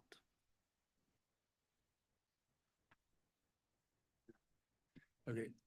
I'll just, be really transparent. I've not been bashful in the past about expressing some frustration and maybe a little skepticism with the comp plan process, the way it's unfolding. And I'll remind everyone that my recollection when we started the process, where we were going to have a steering committee made up presumably of subject matter experts and individual citizens. That steering committee was going to have a steering committee chairman, and there were a number of names floated around, people that were very capable administrators and had served on this body before, so people that understood how to organize and get things done. And then somewhere along the way, it morphed in from a citizen steering committee or steering committee of 12 to 15 people with a steering committee chair who were going to be responsible for creating subcommittees that were topic specific. And the steering committee was going to manage those subcommittees and those deliverables, and the steering committee was going to periodically report back to the city council. That's a very traditional, very standard way to tackle a large initiative like this. It's somewhere along the way, and I think it was at Lanford's recommendation, and then there was not really any public discussion, or if there was, I was brain dead when it happened. They decided they would prefer, instead of having a steering committee made up of individuals, to have stakeholders. And you ended up with these two buckets of stakeholders. We had basically city staff stakeholders, which would include people like Jill and Robert and maybe some others. And Jennifer shared with me these names. And then you have stakeholders, which are different organizations within town. And Langford was essentially going to run the process. And again, without judging whether they're qualified or anything like that, it's just a different process than the way it was originally presented, as I remember it. And with that morphing of that process, I continue to be concerned that at the end of 12 or 15 months and spending $200,000 or $300,000, we're going to end up with a bunch of yellow stickies that the same 8 or 10 or 12 people attended all the meetings, and we're going to say that that is public input. And I'll remind everybody, there's 4,000 citizens that live in this town, voting citizens, roughly. Those 15 cannot, in even the wildest stretch, be deemed to represent the people. Simply giving everybody the opportunity to participate doesn't mean that we don't have a professional responsibility to go out. We have to do more than just make it available for people. We need to engage with them. And what Mitch is proposing is one possibility for how we be more proactive in engaging with citizens by identifying maybe a citizen that we each nominate and we end up with a task force. I think maybe a better approach might be identify workshops. But again, this is kind of the first time I'm hearing it, but I just want to share again, my concern with the comp process is that we're going to go down this path and we may be disappointed, and it may feel a lot like a number of other initiatives that have happened in the past where everybody sits around and passes around a packet of stickies and they go around on the wall and they put all these things and then somebody apparently collects them. And I mean, I'm just concerned about that. I'm worried about it. I'm not trying to say it. I want to be supportive of it, but I'd like to see more frequent reporting back to the council on that progress by Langford every month and with specifics for what exactly are we doing? You know, where are we going? What are going to be the deliverables in 3 months and in 6 months? So in the past, I know Robert has organized during the budget process, sent out in advance, each council member is given the opportunity to kind of list initiatives, things that they think are important. I know we've done that in the past. And that's a little bit similar to what you're talking about is, hey, let's all agree as a council, what are going to be the initiatives or the things that we all agree are important to us. You know, maybe this is just starting that process a little earlier and doing it in the form of a workshop. Maybe it's not formally tied to the budget. It's just a workshop that happens at somewhere around the beginning of the year before you start your formal budget processes. And we just have a workshop dedicated to strategic initiatives for 2025, as opposed to you sending out the sheet that has us, write or stack rank them all. Maybe we do it in person and we provide a little bit more public input. That's my thoughts. Tom, I'm amenable to that. And, I can see where it's my fault that this has been mischaracterized as almost competition to the comp plan. That's not what this is about. This is about us being more proactive and aggressive about setting our objectives, our strategic initiatives that we feel like are most important for us to accomplish during 2025. And that's certainly, and again, I'll go back to, I really think this is our job as the council. And if we were to open it up to citizen input through a workshop and we, the council, say, what are we going to get done this year? And if it happens to be something that the comp plan is going to work on later, well, then we're going to need to make sure that we think it needs to be worked on now. And there are some things that the comp plan is going to accomplish that we might to address now, but we would need to do that as a collective. Yeah, well, I probably should have clarified. I think I get the sense that we have a tendency every time something that we think is important comes up, we say, well, we're going to deal with that in the comp plan. So I think and that may be true, but the comp plan process has, to me, sort of become the basin that catches, oh, well, that's going to be dealt with in the comp plan, or we're going to deal with that in the comp plan.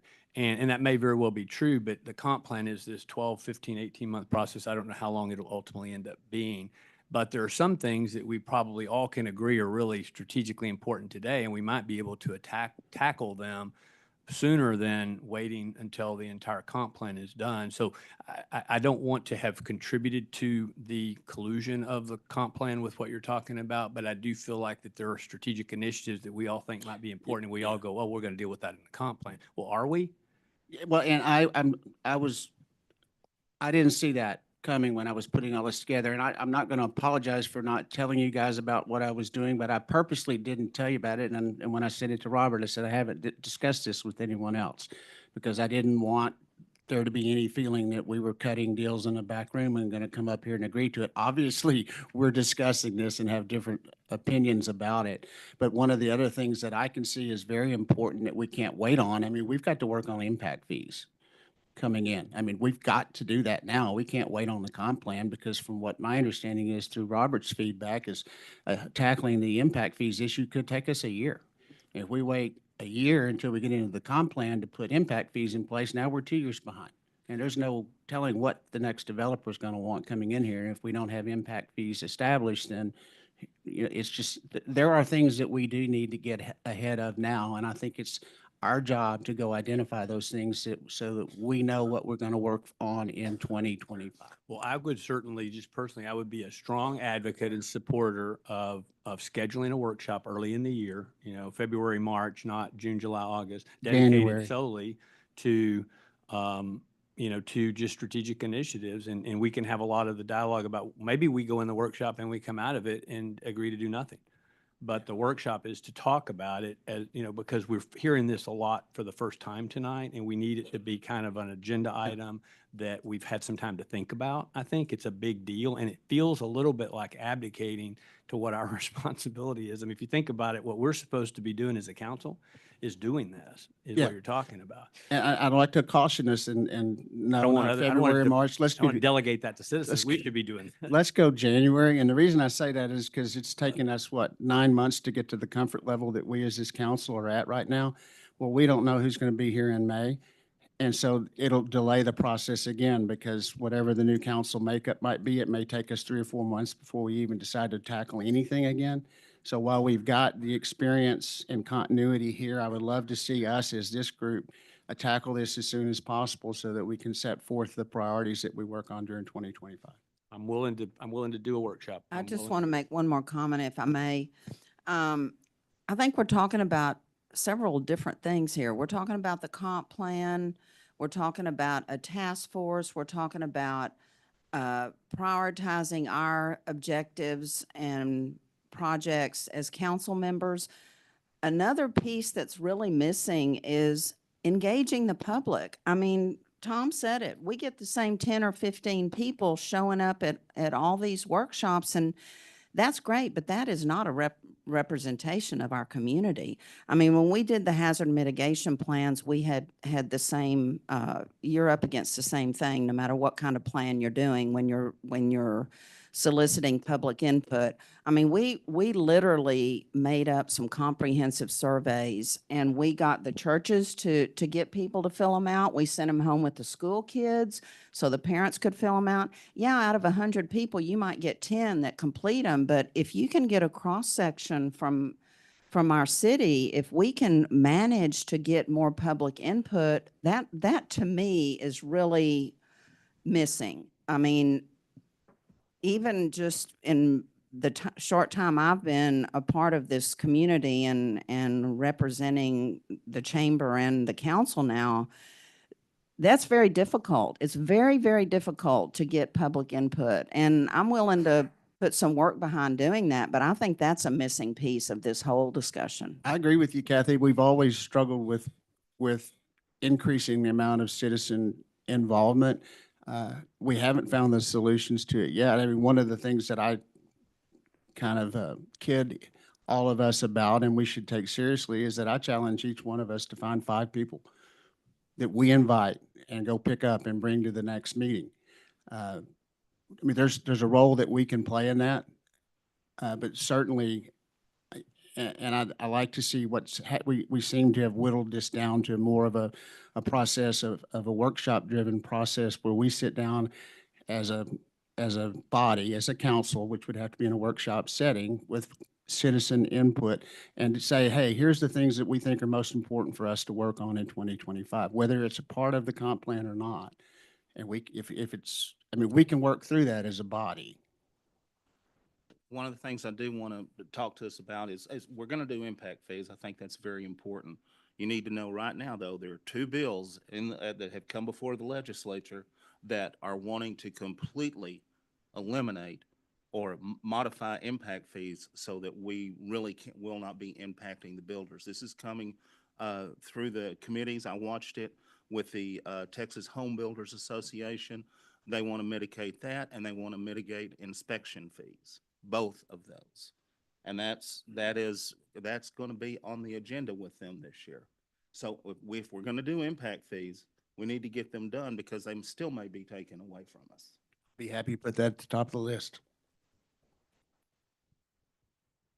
What do you think, Councilman Washington?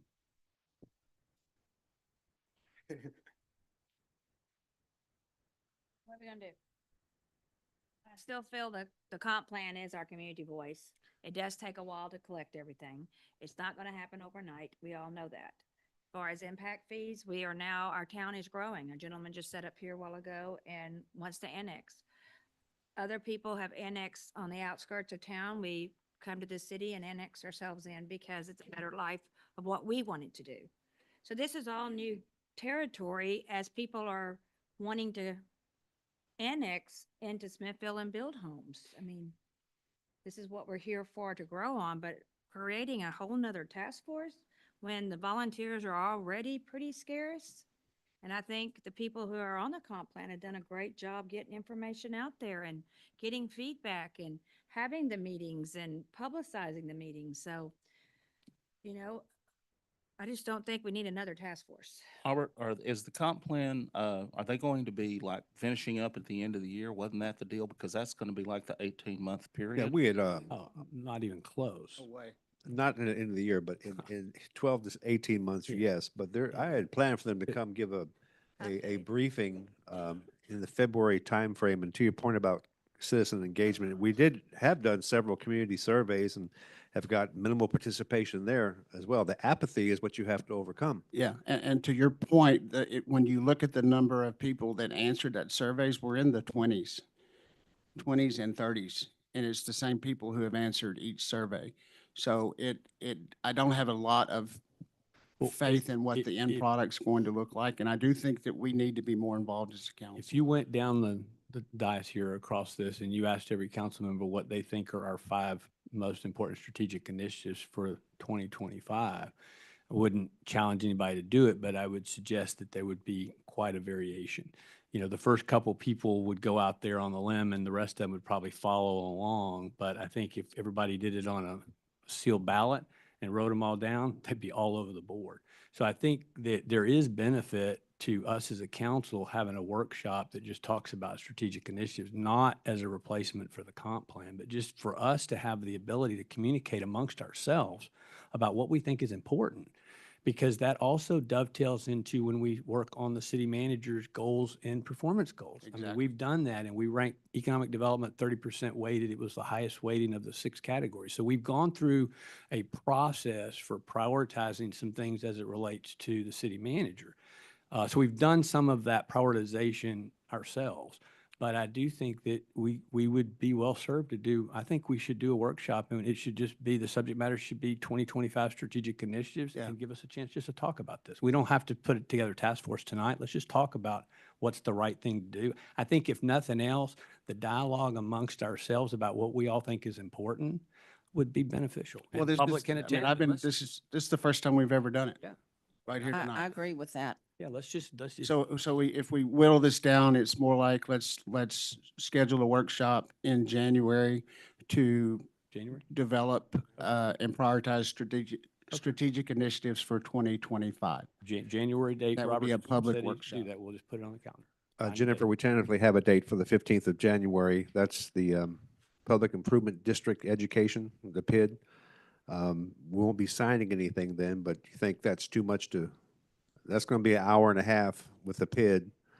You want to do a separate? Yeah, do another one. Okay. And don't put a lot of work on the city staff. This is not a lot of pre-work. This is all the council members coming prepared to talk about what they And think's with important. y'all's permission, I'll volunteer to lead it. And It's fine with me. Caroline, do you want to come up and say something? Come on up here.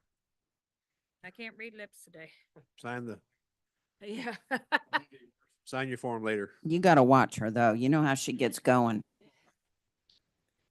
Yeah, I just have a question. I've been asking since 2016 and I've asked some I of you. can't hear. I've been asking since 2016 and I've asked some of y'all individually, why can't y'all have town hall meetings? You're talking about going out and talking to the citizens. That's where you can do it. And don't have it in here. Don't have it at the bakery. Have it at their churches. Have it at the schools. That's what you're talking about, Tom. You and I have talked about this. I've talked to Jimmy. I've talked to Mitch. Yeah, and town halls are something that we can individually do as council members, and then we don't Yes. violate open meetings. We can do that, and we should all challenge ourselves to consider that as Twice a way year. to get. So during our workshop, we can make that one of our priorities. Yeah, I mean, why wouldn't we do the circuits where each of the council members, or I guess you could have 2 go, because you don't. Yeah, I mean, each one, there's 6 of y'all, mayor and 5 council. Yeah. Hold ourselves accountable for Yeah. conducting. Yeah. I mean, it's the same thing. Well, let's talk about that at that workshop. Housing That would be a great. That'd thing, be a because workshop you have agenda talked to item. me about Yeah. that. Yeah. Mhm. Now, Janice went to the churches and went out into the community doing the housing huddles. That is, and she got a lot Got a lot of people. that way. I did that with the smart meters. I got a- and I got got a ran lot out of of- church. I got a lot of community input when we did the tax rate. Mayor, would you entertain a Okay, motion? so we're going to set a Plenty date. of opportunities. Thank you. Thank you. So we're going to set a date for a meeting Workshop in motion? January, in January. standalone, dedicated to 2025 strategic initiatives. You need a motion or just, we're good? I think it just, we don't need nothing. Okay, so we got a strategic. Thank you, my initiative. colleagues. I really appreciate that discussion. Public Improvement District is coming up, and where are we? Let's see. 23. It's a discussion and action on equal. Okay, discussion and action on equal employment opportunity plan and policy for federal grant funding. Pretty straightforward, Council, Mayor. We need to update and adopt this equal opportunity plan and policy. Yes. To allow us to qualify us for federal funding for various granting entities. Those being TxDOT, Department of Justice, FEMA, et cetera, et cetera. So this is just an update to the current plan. So who did this draft originally? Is this already in place and we're just no changes, or did somebody do this new? This is a newbie, isn't it? Yeah. Yeah. Jill. Man, it is long with a lot of stuff. That Well, there's is- a lot of stuff these DOJ requires to be in there. I know, but like, for example, C1H, management will attempt to effectuate transfers of minority and women employees whenever such transfers will increase the likelihood of greater job opportunity in areas where minority and female may have been or may be underutilized. So in previous sections, it talks about those who are qualified. So does H mean that even if they're not qualified, that we're agreeing to make efforts where they might be underutilized, and we might be able to raise them? There's just a lot in here that seems to be, why can't we just find a simple thing that says we'll follow the federal rules? So this was taken from a government website initially, so it's A what? actually a template from them. Government? From one of the federal agencies that provided it as a template. This is so government. So we 15 basically, pages. we basically just copied it and modified, City of Smithville. So that was where it came from. And by doing that, you can't be chastised by the entity who says you Yeah, didn't. but I know it's a pain. I know, but let me I want to spend some time on this because these are one of those documents we all go, well, let's just do this. So on C1K, it says the city will periodically review personnel actions and collect data on a continuing basis. Where is our data and what is our process? Do we do what we say we're going to do in our policy? Where is that data? If I want to come and get a copy of the reviewed personnel actions and data that you collect on a continuing basis to review all actions taken, where is that data? We don't have it. We don't have that data. Who's going to be the resources to do it? Jennifer? Okay, so you're gonna, all of these things in here that say things that you'll collect data and you'll do all that stuff. We have the resources and the systems in place to do all The of that. systems are in place. This is new. I mean, yeah, the resources we have, we have. I know, and we were challenged with it. My point is, one of the biggest mistakes organizations make is they set all these policies and then they don't follow them, either usually because they're not unintentional, they're well intentioned, they don't have the resources or the commitment to do it, and then somebody comes and sues you and they point at your policy and says, you say in your policy you'll do this and you're not doing it, therefore you're violating. I think we need to look really hard about having as thin a policy guideline as we can have and still be in compliance. So we don't get tripped up by having something in policies that says we'll do something and then we don't do it. Has Yeah. Jason Do you looked at have this? anything that is pending that requires this to be approved tonight? Can we just get a lawyer, a labor lawyer, or somebody that I've seen documents like this that are 3 pages, 2.5 pages that are simpler. I've done it in public companies before. So Well, yes, but I think we can probably. can we wait 1 month so we can Yeah, I have think we can probably wait a month. somebody else look at this and see if we can't? If we could, well, I don't know.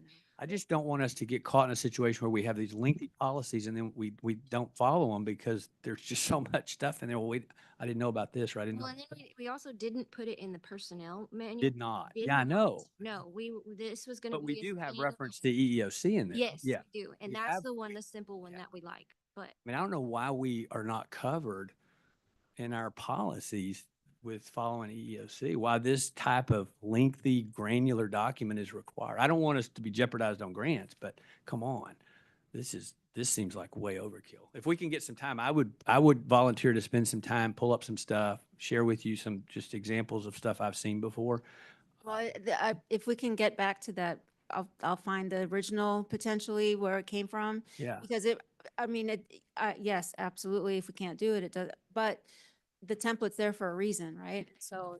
Yeah, because some bureaucrat in a government organization got, Okay, got but I paid mean, by the if it page. requires that the language is in there, then, I also don't want to If cut. you some- read this, Yeah. the same thing is said 4 or 5 different times in different sections, the same thing. And sometimes it seems to be at best ambiguous, where it says in one place that you'll do certain things and then other it tells you to do something that would appear to be contradictory to that. So I just want to understand this a little better because this becomes a legal document for us as a city if somebody decides to sue us on the grounds of employment practices. And it doesn't feel like it's a risk until you get sued by a very aggressive lawyer and this is serious stuff. If you get sued under EEOC, it's not fun. If we don't do this right now, we're in jeopardy of not getting certain federal grants. This is a requirement for any federal grant. Well, I think we can wait a month and get it done the way it needs to be done. And what I can do is I can say this is the draft that's under review. Can't we just ask Jason, or I know he has labor specialists, can't we ask Jason to draft us a policy that meets the requirements that we as a small city need in order to be in compliance with all the grants, federal, state, local that we would supply, and make it simple and just charge him with doing it?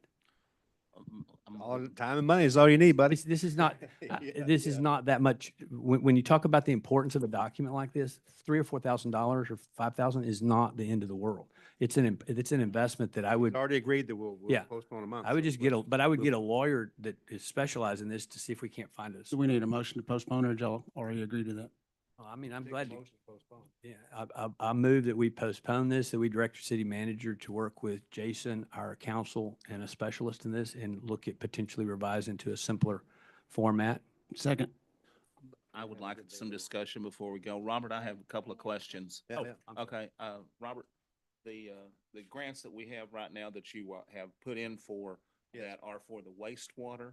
If we wait a month, if we got awarded that without having this in place, would they not award to us? No if they impact, went to- no impact, no impact on the grants that I'm All right, chasing now. then This is that's what I basically wanted to know. DOJ, Okay. Department of Justice stuff. I'd invite all of my colleagues to, if you didn't, I don't want to presume you didn't, but read all of these and see how many times it says that we will do certain things, collect data, do reviews, do things like that. And are we going to do that? I did. I read it and it erases, it addresses, sex, race, and ethnicity about 12 times in every section. It's all about that. I read it till Human it resource scared me. director? Okay, that was one of my questions too. Lucky you. So we got a motion. Okay, all in favor to postpone? Okay, so we're gonna postpone it to next month and then come back to visit next month. We're good? The city manager going to come back with a different version. Okay, finance. Oh, I gotta turn my mic on. Cynthia, it's your time to shine. Discussion and action on approval of the financial report. On. Okay. You should have received in your packet the November financial report. If you look overall, our revenues are at 2.3 of the $16 million budget. Expenses are at the 2.6, a little over. Again, no property tax has really been collected to date, unfortunately, still. So minimal property tax, which really amazes me at this point. And just unfortunately, we've had, this month alone, we had the 2007 C of O payments, a lot of our annual payments and other internet payment. A lot of our payments are paid up front annually in October and November, and we just have not really collected So a lot what's of revenue. What do to we date. call deal our with the local state property rep and taxes? ask him for help? Huh? Should we call our local state rep and ask him for help? What's the deal with the taxes? I think it was because the tax bills were mailed out so late in November. We actually, the last deposit we got just this week was like 30,000. And usually by now in November, we've had 100,000. And we really, I mean, if you look at the thing, it's just really slow. we I do- don't know if the counties, like I said, we've had one deposit this month. So we don't have any liquidity issues, do we? And if we do we have, I know we have a number of CDs, we have a lot of liquid, can we can borrow? I mean, we're those fi- things? I We mean, can create we- liquidity? We're fine, okay. All Like I right. said, we're making everything work, and we're paying, like I said, we've paid a lot of our annual bills. So. But we're not slow paying anybody No. or do anything. No. We pay who we need to pay when we need to pay them, so. Did we catch up on the utilities side revenue with the hot weather? That was budget. Well, we're back in the, you mean on the old budget or in the new? I mean. Well, we're kind of. last time we talked about it, we were hoping it got hot because Yeah. And well, now we're starting to cool off a little bit. So it's, that kind of dropped a little bit, but So you had some finance expenses that were ahead of run rate, but that's just timing. the, It looks for services, we're 50% drawn against 16%. oh, in the finance? Yeah. That was due to the interim audit when the auditor was out here Okay. and we So have. it's to just pay- timing, just front loaded. Yeah, and like I front said, loaded. again, it's one of those things that we're paying in October and November for stuff that we're not going to collect until. And then I know these aren't huge numbers, but enforcement expense, 8% is all we've spent on enforcement. Do we have enforcement officer and are we doing everything on enforcement that we would be expected to do? Because we're not spending very much money on that. Code enforcement? You only had about 15 to 20,000 done. So we're not taking down any houses at this time. Yeah, all right. Yeah, I mean, it's pretty well. It's just In a fact, tough we month. cut 10,000 out of code enforcement in the budget this last year. Yeah. For condemnation. Let's say we should be, I think it's where you're looking at the personnel under code enforcement. I think it's because we haven't hired the building inspector yet, that he's figured in there, and we have not hired anybody yet. So we figured for that person. So our expenses more than likely will not be that 160,000, just due to the fact that we're. How's that hiring still not- process going? No. And that one is just, that one is just due to the fact they haven't hired. Robert, how's that hiring process going for the building inspector? Slow. Do we need to go out and recruit somebody? Still paying Jack. Yeah, it's finding the person with the right certifications to do plumbing inspections, the whole package. So we've got 5 or 6, if I'm correct. Applications, yeah, and we're sorting through them, and quite frankly, no one meets what we're looking for at this point. Yeah.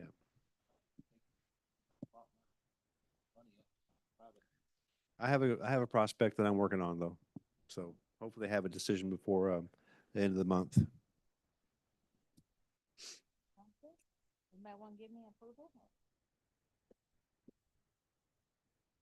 I move that we approve and accept the financial report as presented. I second. Motion been made and second. All in favor? It is approved. To make sure y'all got the memo, the city of Smithfield to break ground on the Smithfield Innovation Center will be Tuesday, January 7th at 10 a.m. over here at the Workforce Center. So make sure we're all present for that, because I don't think our city council meeting is after that, so. Put it on your calendars, January 7th, break ground on the Innovation Center. Fun times. Anything else you want to add to that, Jill? Oh, 10 a.m. Is it still on budget? This What? one- Because we increased that innovation center. Did they sign that contract and they're good? on Yes, the budget TDA number? TDA. Okay. Yes, we're TDA breaking did. ground. Everything's signed.